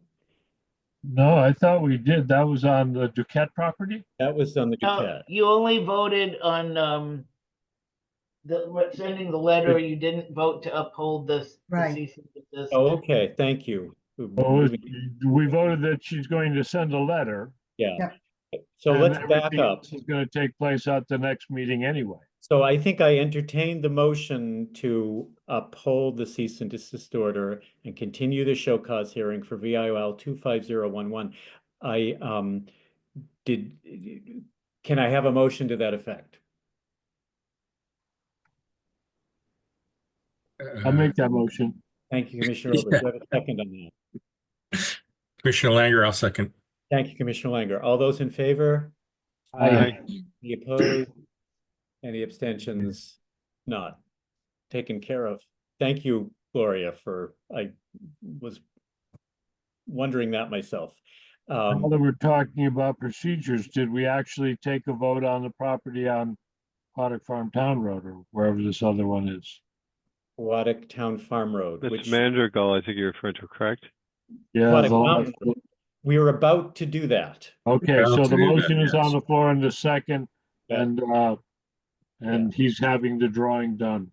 We'll keep all four wheels on the ground here. So for the time being, appreciative of Mr. Madrigal's eagerness to work with us to make things right. I will entertain a motion for the time being to uphold the cease and desist order for VIOL 25015. That motion has already been made and seconded. It has that. Seconded, yep. I One say aye. Discussion? Okay. It's time to vote. All those in favor? Aye. Aye. Those opposed? Abstentions?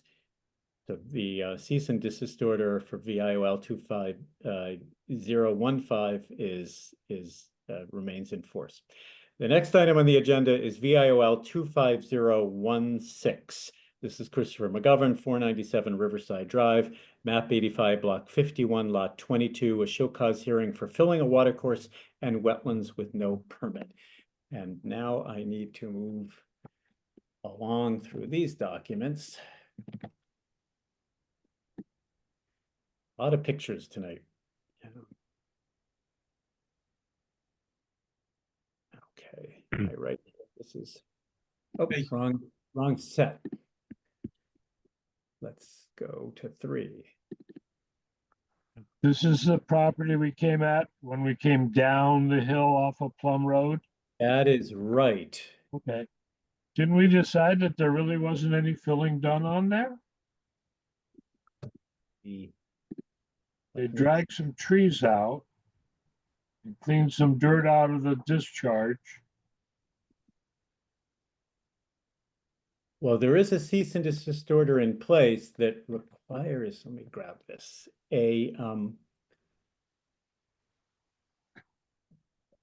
go away.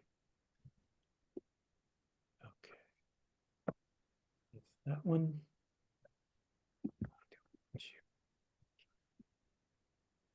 Okay.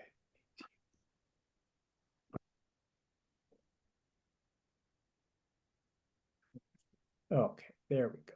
Marcy Lane, that's what that is. This, Okay, this is Margaret. Can you hear me? yes. Charlie, no decisions were made at any of the site walks.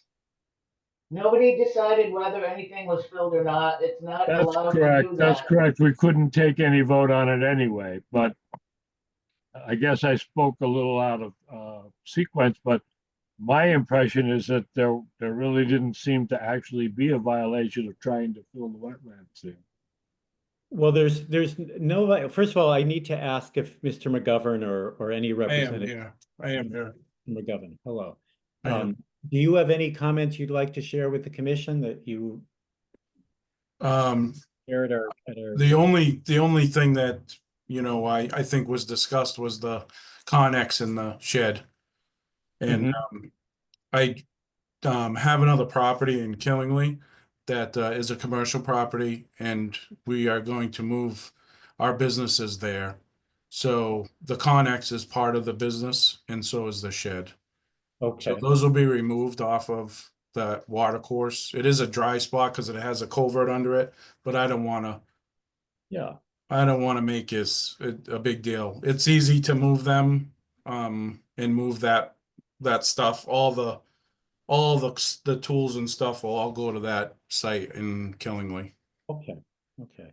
So I think Commissioner Ober, maybe perhaps what he is pointing out is that what we saw on the sidewalk was the clearing of the area surrounding the water course. There appeared to be some removal of vegetation that was seeding with grass. And Mr. McGovern, I'll just remind you and other commissioners that any regulated activities, whether it be filling or digging or clearing or building in or within 100 feet of wetlands, requires a permit. Permit, yes. Sorry about that. A lot of things going on here. So and I would also just point out the area around that upper pond and the stream is very nicely cleared out, but you really need some native vegetation, some herbaceous It plants. does grow really fast. Okay, I'll tell you that. I can't keep up with it. And it just keeps growing and growing and growing. I get overwhelmed. I have a witch's walking stick that's growing up in the back. Those things are taking over a part of the area back there, and it's fast. So because that stuff is what soaks up your runoff and prevents flooding and siltation further downstream. yeah. So that stuff is It was all dry in there for 3 years is the only reason why I went to try to clean it up, because there was no water flow. And I don't know if it was because of something Rich did up there and the water didn't come down, but there was nothing. I have pictures of dry beds. The pond on the bottom was dry. That was the worst I've ever seen it. I've never seen it that dry. So, I mean, I just figured it was a good time to get in there and clean it up. I didn't mean to cause all this.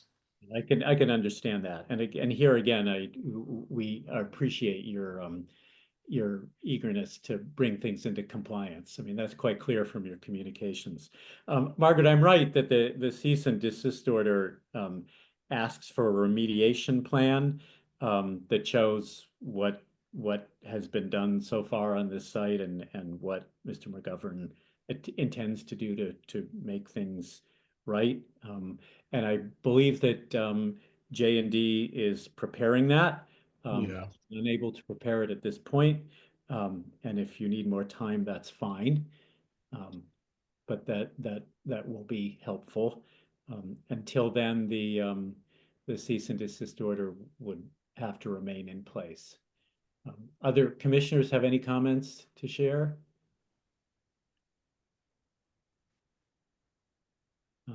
If not, I will entertain that motion to uphold for the time being the cease and desist order and to continue the show cause hearing until June. Is there any way that I can get permission to remove the Connex in the shed? Margaret, you're the enforcement officer. I'm going to defer to you on that. Are you there? Maybe you're muted. Margaret? Can you hear me? Yes. Is the Connex that red? Yeah. thing? Yeah, it's just a trailer box. Want to take those two things away? Yep. And do you want to start taking tools and accoutrements to Killingly? Yeah, I want to, we just worked out the stuff with the property yesterday. So I'm able to move everything down there now. So that's my next plan.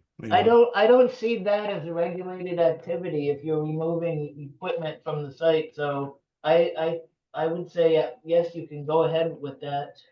Okay. Thank The you. equipment and, vehicles, tarps, scaffolding, whatever the pipe-like thing, So yeah, the liners. chimney type stuff, yep. Everything can be taken out.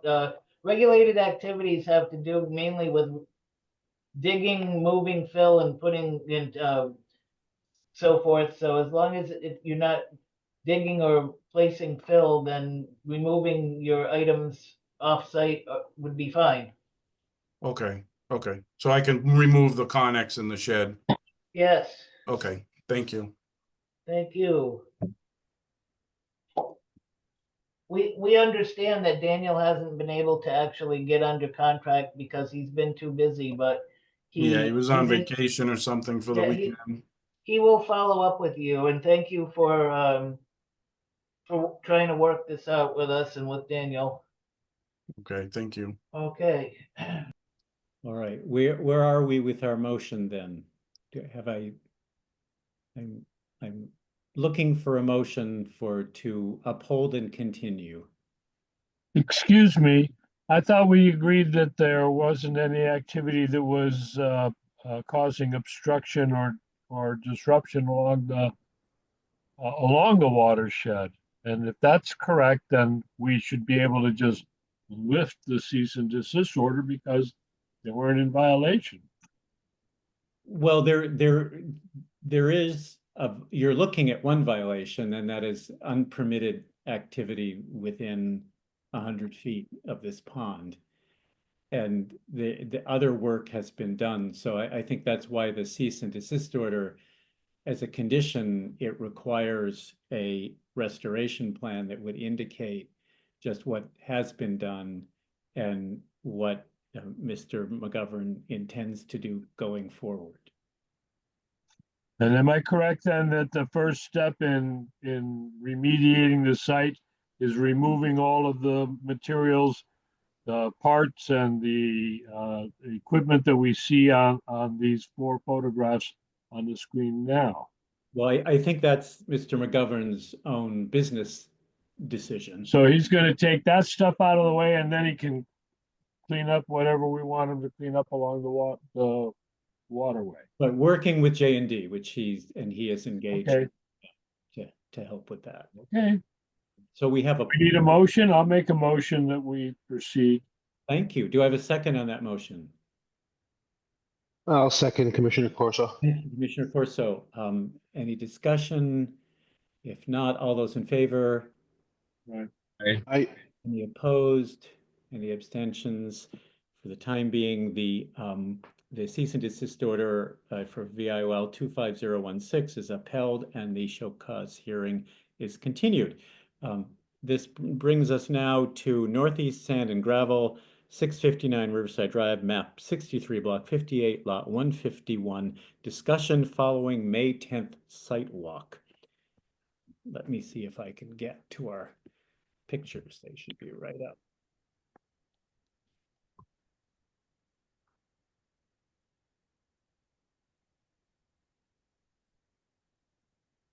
Okay, here we go. So I'd be interested to hear what commissioners thought. The I had to go back and look, but the wetland agent approval from September of 2018 was for a gravel excavation in the upland review area. I don't know. I'm getting ahead of myself. Are there representatives here this evening to speak about this? Is Mr. Litzkus here or the owner? What's that? Is anyone for Northeast Sand and Gravel? I believe that Mike O'Brien is working for Mr. Ross. Oh, okay. For Mr. O'Brien. Yes, I'm here, right here. Thank you. Sorry Do you about have that. any comments you'd like to share with the commission? I think one question we might have is what is currently planned for this site? So basically, I represent the bank that owns this property, and we're in the process of trying to sell it, and we have someone interested. So I did the walkthrough Saturday morning. I wasn't able to go with the wetlands at later in the day. But I know I have someone interested, so I'm just trying to go through the process. Okay, thank you. Thank you. So I mean, to summarize what we saw, and again, I'd like to hear other commissioners' observations. We saw extensive excavation. We saw the deposition of demolition material, which was significant and widespread, including asphalt. We saw over excavation resulting in the groundwater being intercepted, resulting in wetlands existing where they did not exist before. And those wetland areas seemed numerous and extensive and teeming with aquatic life, both flora and fauna. We also noted some significant drainage issues as water flows toward Riverside Drive. My impression was that that WAA 18025, the wetland agent approval that was issued in 2018, really doesn't apply any longer. This work isn't being done in the upland review area because there are new wetlands there. and possibly should be revoked is something that the committee might want to consider. This is a discussion. We don't need to take any action, but it would seem that an entirely new plan with wetland delineations would be needed before we could issue any further approvals. A complication with that is that the original permittee is out of the picture. So Margaret, maybe you could explain for me again, should we consider contacting the owner? Are we going to request a formal permit transfer? What could we do now to move this along?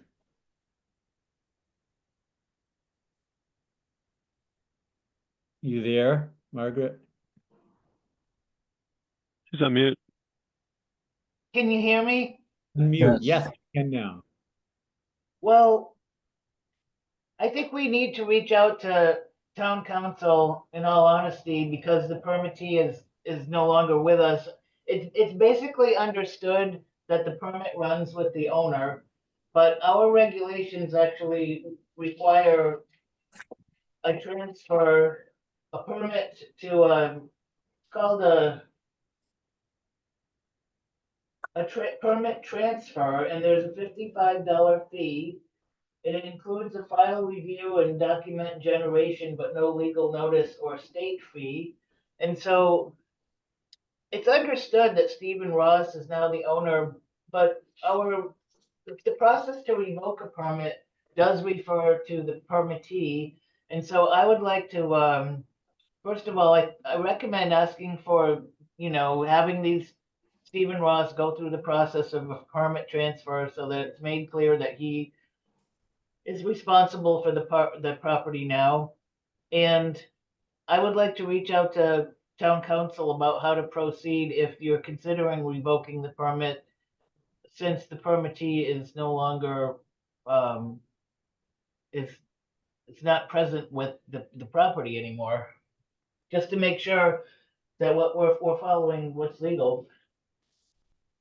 It sounds wise to me. Other commissioners have any questions or concerns about this? I have some comments and concerns that when this application came before the commission, it was understood that there were no wetlands in the area where the work was to be done, that some of it was in a review area, but that the work was to be going opposite direction. I never paid any attention to it until now. I'm a bit surprised. I heard somebody say the bank owns it. I heard apparently the permittee knew that he was violating apparently they knew that they were violating the permit, and they took every penny they could and skipped. I don't understand the nature of the materials that were up there, who authorized any of those demolition materials to be taken up there. If they were from the town of Thompson, they were removed by the state of Connecticut as they rebuilt sidewalks on Route 12. I have no clue where it came from. Conditions in those pools surprised me that they were so robust and so willing to regenerate. But now we've got this condition that should have been monitored differently, that created a problem that will be very difficult for the town to find a happy resolve to. We don't have the resources to be pushing a lot of legal time on this stuff. Margaret, if you think that the right thing to do is to rattle the cage at the next Board of Selectmen's meeting, I'll go. But our options are limited, and I have no quick answer. I hope somebody could come up with something. Well, thank you. It is quite a situation. I think in the short term, contacting the town attorney to pursue the matter of revocation and potentially a permit transfer and let the owner know what the committee is considering seems like a wise way to proceed. Commissioner O'Neill. I have a question or observation after going to the site.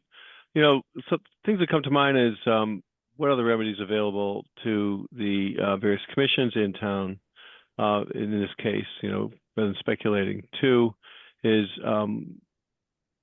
who was responsible for oversight? What commission was responsible for oversight of this activity, and what reports did they file, and what actions did they take or not take?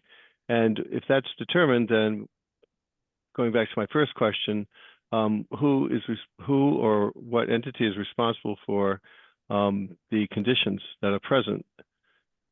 Fourth, the next issue would be removal, as you point out, of the materials there, and who holds that responsibility? Are they pollutants? Is this a contaminated site of some sort? Would they have appropriate analysis for that?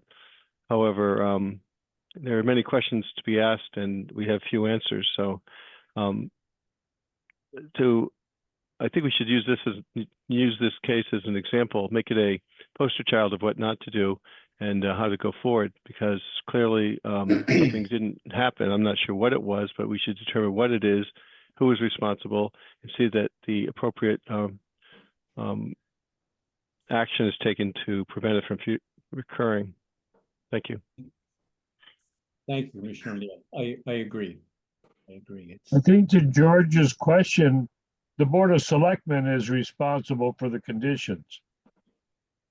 Yes, we have responsibilities under the statute and under ordinances in the town, but ultimately, the Board of Selectmen and the taxpayers of the town are responsible for those conditions, for not having the staffing, for not having the wherewithal to understand and address these things. Yes, it can be a great poster child. Can we learn from it? I don't know. This is Margaret. Can you hear me? Yes. Yes. It's the Planning and Zoning Commission that had the jurisdiction over this special permit. And it's their enforcement officer who is charged with doing these types of inspections and monitoring the status of earth removal permits, special permits for earth removal. It's the Planning and Zoning Commission. I agree with you, but I'm saying the ultimate responsibility is the Board of Selectmen and the taxpayers of this town. Well, the zoning enforcement officer and the first selectman visited this site the same morning that we visited it. And it will be They can't see me. interesting to hear what their impressions were. And I think it is an opportunity to pursue some issues that have arisen in other situations as well.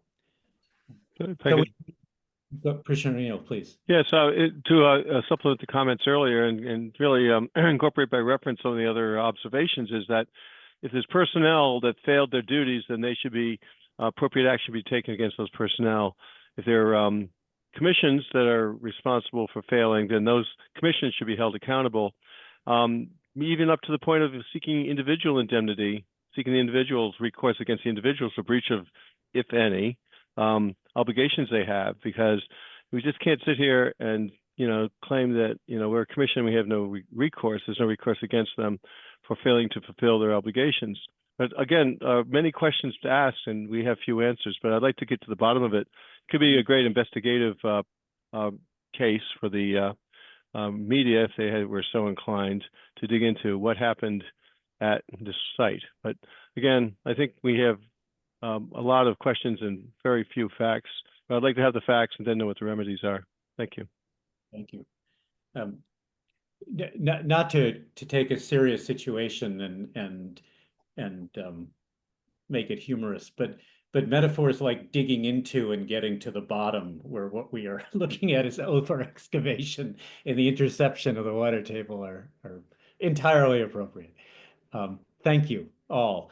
I think we can move on now. That was a helpful discussion, and it is certainly a matter we will pursue. The next item on the agenda is VIOL 25019, Ethan Golden and Molly Gunther, 115 Chase Road, map 105, block So we're done. 22, show cause hearing for material deposited in the upland review area and or wetlands without a permit. And I will go back to sharing my screen. So I believe, Mr. Snow, are you still with us after all this time? I am. I am after. Can you speak to Yes, this? yes, I can speak to this. So if you scroll down, I know you guys have some pictures based on the site survey that was taken. So this is the cease and desist order. This is the inspection. This is the, and for commissioners' benefit, I was with our wetlands agent for this inspection, but no other commissioners were present. I'm standing in the wetlands here. And this is the material that is spilling over. And so, Mr. Snow, I'm not sure which of these you would like to speak to. Yeah, I mean, if you go back up to the picture that you were just on, actually. Yeah. That would be helpful. So up here, if you can see, there were some trees that had come down, and it was ultimately winter, and I had tried to kind of get them moved, and it ended up being a big crumpled mess. I used my dad's backhoe from up the street, but ultimately a tree had gotten caught with an old swing set that I had back there for my kids when they were younger. That green thing that you see is one of like the seats that you swing on. And it just kind of got caught and crumpled and caught in the area on the in-between. Now, there was a gentleman that had stopped by my house who drove a white Suburban. I completely forget his name, but he represented himself as a part of the town, mentioned it, and we took a walk around the property. And we noticed these things, and I said, like, I intended to clean it up.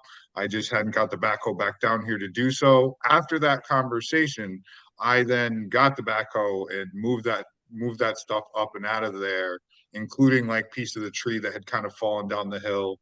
I got all the garbage and debris in that section out. There was also an old like porcelain sink because there was a sink and tub setup that had been put out there prior to me being at the home. I've been here about the past 13 years. So if you want to move to the other pictures, I can kind of show you because I had work to clean all this up. I wanted to make sure it was good. I have no interest in dumping in the wetlands or even encroaching on her property. That was not the intent whatsoever. Okay. I think those are the pictures we have. Oh, there was another picture that I thought I had seen, but there was some, maybe it was just the site markings. There was another spot further up that had some like trash just on it. And I did go over the wall and make sure that was cleaned up. And ultimately we had just built a big high thing of a snowbank back there and plowed, and it knocked some stuff up over. And once everything melted, it came down.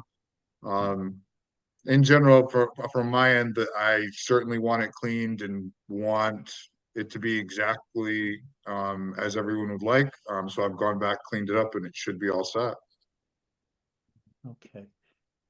Margaret, I think the cease and desist order specified I mean, the first thing we want you to do is stop depositing, which it sounds like you've done, and then a remediation plan is how you propose to clean it up. We asked for that in writing. Is that still in force, Margaret?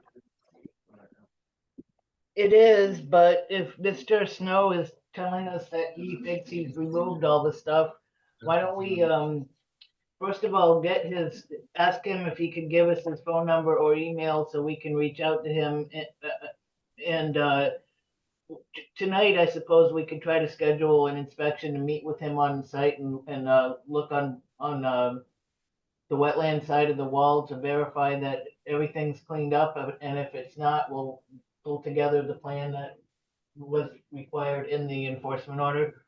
Okay, thank you. Is that an inspection you could carry out? Do we really need a special meeting, a site walk?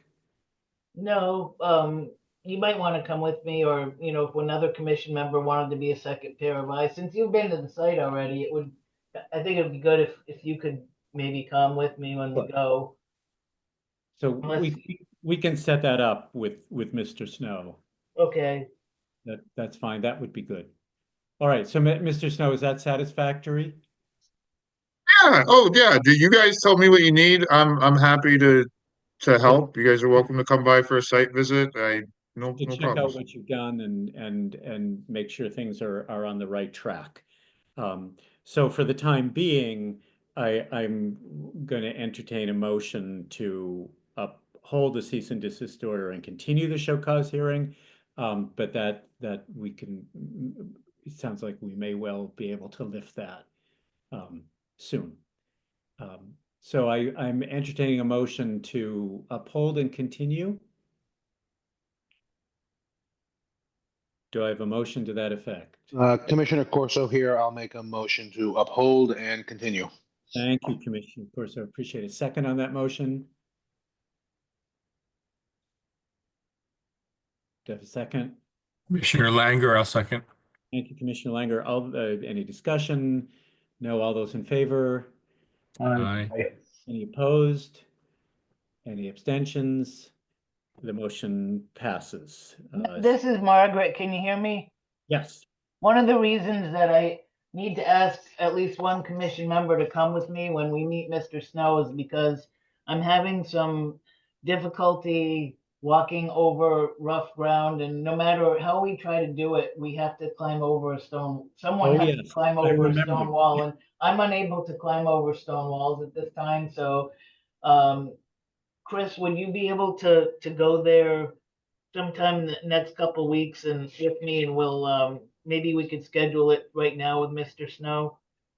Oh, okay. What about Friday the 30th? Yes, that's fine. Mr. Snow, could you meet us there that day? Sure. How about if we said we'd be there at 10 o'clock? Seems good. Sounds good to me. And we'll just pull into your yard and knock on your door. Yeah, you guys are fine. Like I said, I'm not sure that the gentleman that stopped by, but like we did take a walk around. We looked at all the stuff. We were good. So you guys are welcome to stop anytime you need. Could you give me either a phone number or an email if I need to reach you, please? My cell phone is 774 774 232 232 7544. 7544. And I want to express my gratitude in you coming to this meeting tonight and bearing with us through all this and being so responsive. And I really appreciate your willingness to get into compliance. And you know, it's all an awful lot of work for us. And then when people want to step forward and just get it over with, it's music to our ears. Indeed. Yeah, no, my parents own 129 Chase Road. I went to high school here. I grew up here. I don't want bad for our town and our wetlands or anything like that. I want everything to be clean and up to the way it should be. So anything I can do to help, just let me know. Would you guys like my email as well, or is the Sure, cell good enough? I'll take it. All right, it is jcsnow28@gmail.com. jcsnow28@gmail.com. You got it. Thank you very much. We'll see you at 10 o'clock on the 30th. Thanks, guys. You bet. Thank you again for joining us. Goodbye for now. Good night. Good night. Okay, the next item, I'm going to try to get us out of here by 1:30. This brings us now to other business, starting with members' review of IWC bylaws. We discussed this at our last meeting. I hope that we've all had an opportunity to review the proposed revisions. I would like to entertain a motion to approve them as a set, unless commissioners would prefer to act on them separately. We also have the bylaws here for reference. Sorry, these are the bylaws. These are the proposed revisions. Are commissioners comfortable voting on these now? Would you like me to read through them?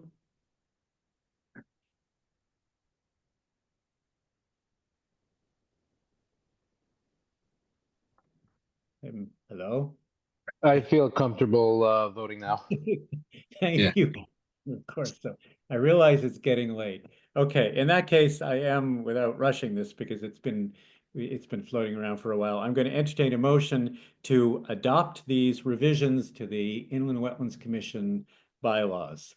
Commissioner Corso here. I'll make a motion to adopt these revisions to the Inland Wetlands Commission bylaws. Thank you, Commissioner Corso. Do I have a second for that motion? Commissioner O'Neill, second. Thank you, Commissioner O'Neill. Any discussion? All those in favor? Aye. Any opposed? Any abstentions? The motion passes. These revisions are hereby adopted, including the one that says we're going to do this again in January. So brush up on your bylaws. This brings us to the election of officers. I've only been on the commission for one of these, and it's the one where I ended up where I am now. So it's kind of a trigger. My understanding is I can entertain nominations from the floor. I can entertain a motion to re-elect the current state of officers, and the officers include the chair, the vice chair, and the treasurer. That is assuming that those who currently hold those posts are willing to continue serving in them. I can make a motion that the current slate be nominated for re-election. Re-election. Okay, Commissioner Ober, thank you. The motion's been made and seconded. Any discussion? All those in favor? Aye. Aye. Any opposed? Any abstentions? So we're all stuck here. Okay, we'll keep this for another year. All right, other business includes a wetlands agent approval 25021, Melissa DuPont, 128 New Road, map 154, block 5, lot 14A, wetlands agent approval for a new 24 foot round above the ground swimming pool in the upland review area. There were no wetlands issues associated with this. Right.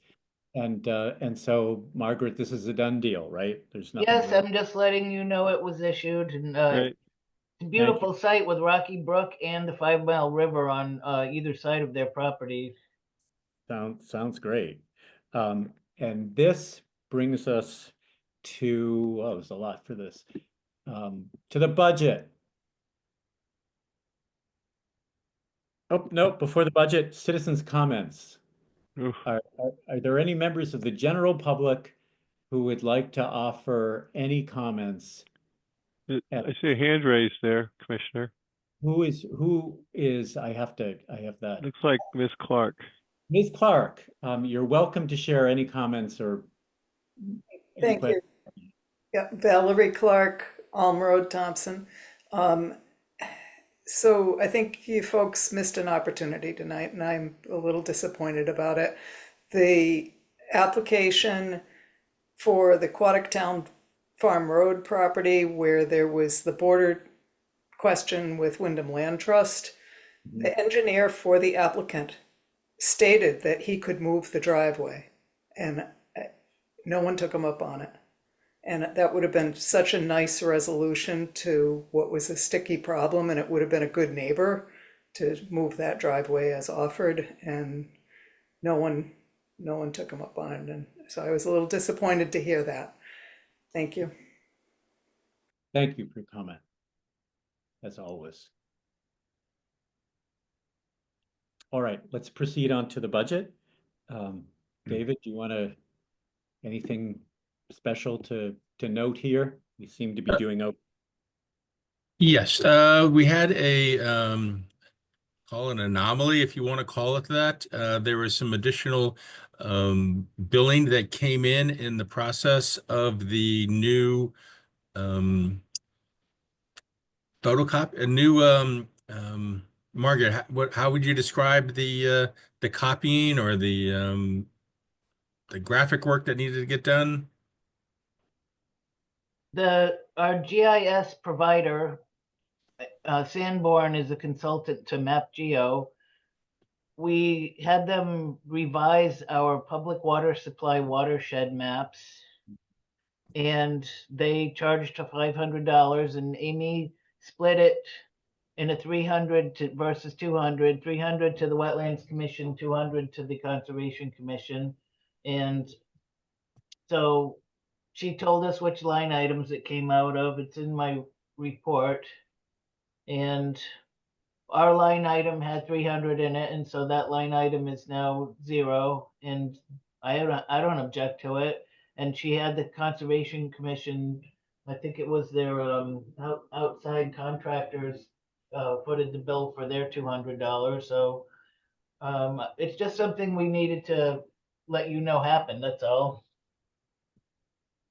Thank you. If you scroll back up to the budget summary, as we look across our line items, so a couple of them now are at 100% of full use, and 2 of them are over. The one of the office supplies will be resolved when we get the new budget and the new breakout for the cells phone, and the other one is travel. If I'm super tired at this point. You're right. Travel. You're right. Yep. And I think we've added some additional into the next year's budget for that as well. So we're still under our allotted budget for the year, but just a couple of anomalies this month. Right. Just wanted to bring it to everyone's attention. Thank you. Yeah, that cell phone is the gift that keeps on giving, isn't it? Okay, that moving right along, wetlands agent report. I think, Margaret, we've touched on everything that was in your report. Correspondence, the complaint from the Wyndham Land Trust regarding Zero Aquatic Town Farm Road, that was already discussed in relation to IWA 25014. Can we back up for a second?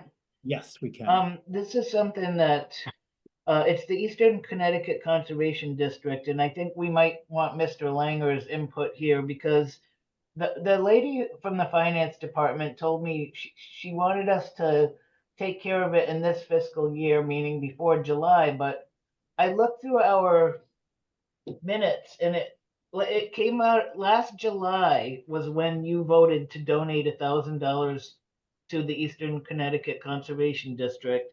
And so it seems to me that in order to make it a once a year thing, that it should be done after the beginning of the fiscal year. And so I sent an email to her today pointing this out. But does it make sense to you, David, that if we were going to do it annually, it should be done in July again? Or, well, I'm going to wait to hear back from her, so we can either do it in June or July, but I can't see why we'd want to do it twice in one fiscal year. Thank you for bringing that to my attention and to the commission's attention. The only thing I can think of is that it was applied late last year. I don't remember being part of that, but could have been in you're the right. early. I think she said it used to be done in May, and somehow I wasn't here at the May meeting when Cindy did the minutes for that one. And so I think what happened was I don't see any mention of it whatsoever in the June meeting minutes or agenda, but it's there in July. So let me talk to her, and we'll sort out what month it should happen. And if she wants us to do it in June, we will. And if she wants us to wait till July, we will. How's that sound? I think that's a fair assessment, and getting the information back. If it's certainly due as a membership on a certain month, and last year we were absent and recorded it in a later month, we certainly want to catch up and be good stewards and respond in the timely fashion. Okay, I will report to you folks via email. Thank you. Thank you. Mr. Chair, that seems correct, because we've been doing it almost automatically for as long as I've been on the commission. But if we had disruption in our staff, we may have missed the timeline. If it's normally done in May or June, we should probably resume that. We'll get caught back up once we have that data to review. Yeah. Right. Wait, does the budget show we've got $1,000 in there? Oh, you want to go back? I don't know. Are they trying to change our budget? We have to go to a town meeting tomorrow about that. Conservation, there's available budgets available. That's what it shows. It's available and the 0% has been used, so, Which line item is it? Oh, Eastern Connecticut. Okay, so I see it now, and so I think we are probably will act on that in I June think we then. were just waiting for them to remind us. They usually Okay, send us well, she something every did, year and we just she pay it. did want, she did say that you could, it's basically making a motion to give the annual donation and because it's not it's not done as a, invoice. We don't have an invoice that we're right, paying and processing. right, there is, it's not, a But if we requisition. had that, It's not a requisition, it's a donation. if we have that in the budget and we're coming to the end of the fiscal year and we haven't used it, I make a motion that we get current on our dues with the Eastern Connecticut Conservation District. Okay, I think the words we're looking for is to donate $1,000 to ECCD. Okay, that sounds like a good way to say it. So you want to do that You now? heard that, Gloria, right? Well, wait. So we want to do this, we want to move on this now rather than wait. I think We've we already should. got it in the budget and we haven't spent it. It just got done late last year. Okay, well, there's a motion on the table. Is there a second for that motion? Commissioner Langer, I'll second it, and with confirmation of when it is duly due. That makes sense, but apparently we've allocated it and haven't spent it in the fiscal year. Yeah. So, Well, we can make the motion we can move to don't approve the motion to donate, and we can donate it when correct. It's appropriate. Thank you. Okay. Okay, so I have a motion, I have a second. Any discussion? All those in favor? Aye. Aye. Opposed? Any abstentions?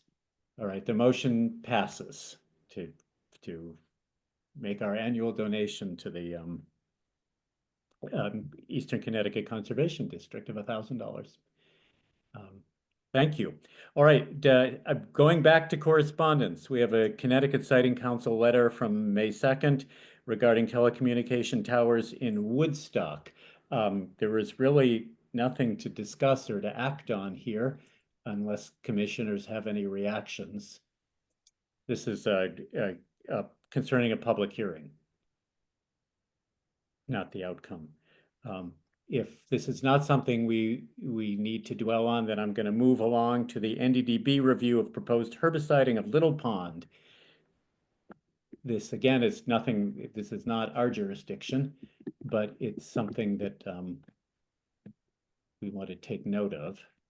Does anybody else remember this group approaching or notifying us about that before? This has been on the table for a while, Margaret, hasn't it? Well, but I mean, before this calendar year, I remember only one regular application and another one related to aquatic reservoir. About 10 years ago, Little Pond was herbicided and Aquatic is herbicided regularly, and the applications don't usually come to us. And Marla had the records of previous herbiciding sessions are in the drawers in the office. Right. I wish we didn't have to do it, but. Right. Well, and the situation here is to control milfoil, but there is our hydrocotyle umbellata, or our pennywort, which is in Yes. So And there are some vertebrates downstream that are sensitive. So this sets up a it stipulates 100-foot buffer. It says here on that page you've got on there, the NDDB set up. I was trying to understand that when I read it earlier in the week. Right, and it is not. Is this milfoil something that's traceable to faulty septic systems? I don't believe so. Okay, I was We just don't wondering. have jurisdiction over septic systems anyway. It's the health department.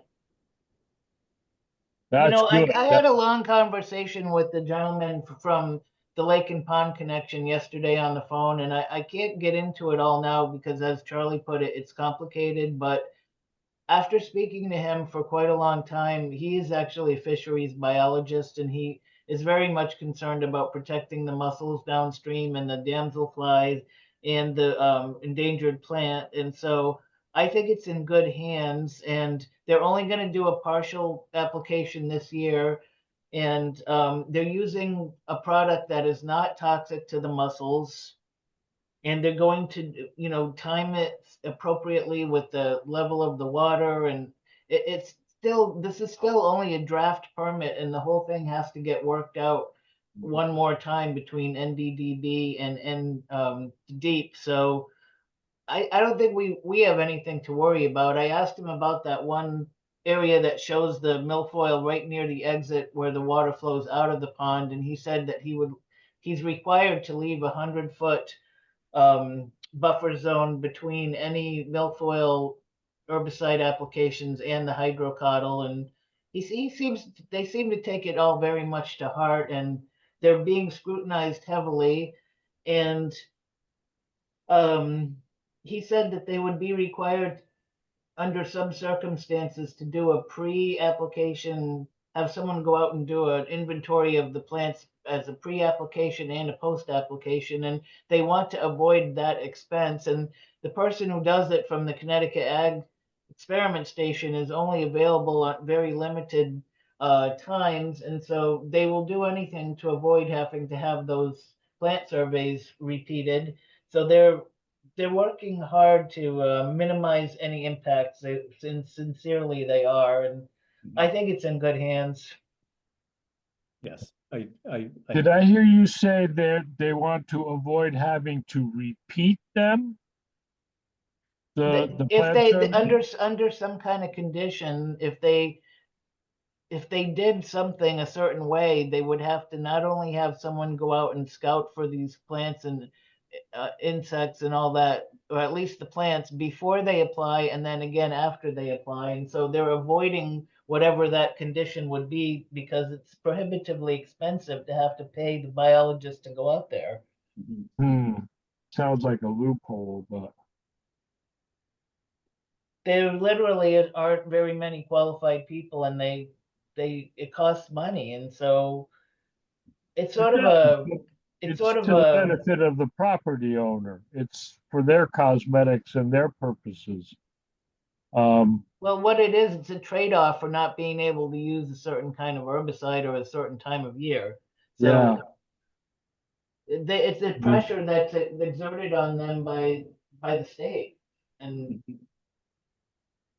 it's sort of like a checks and balances thing. Yeah, they're being careful.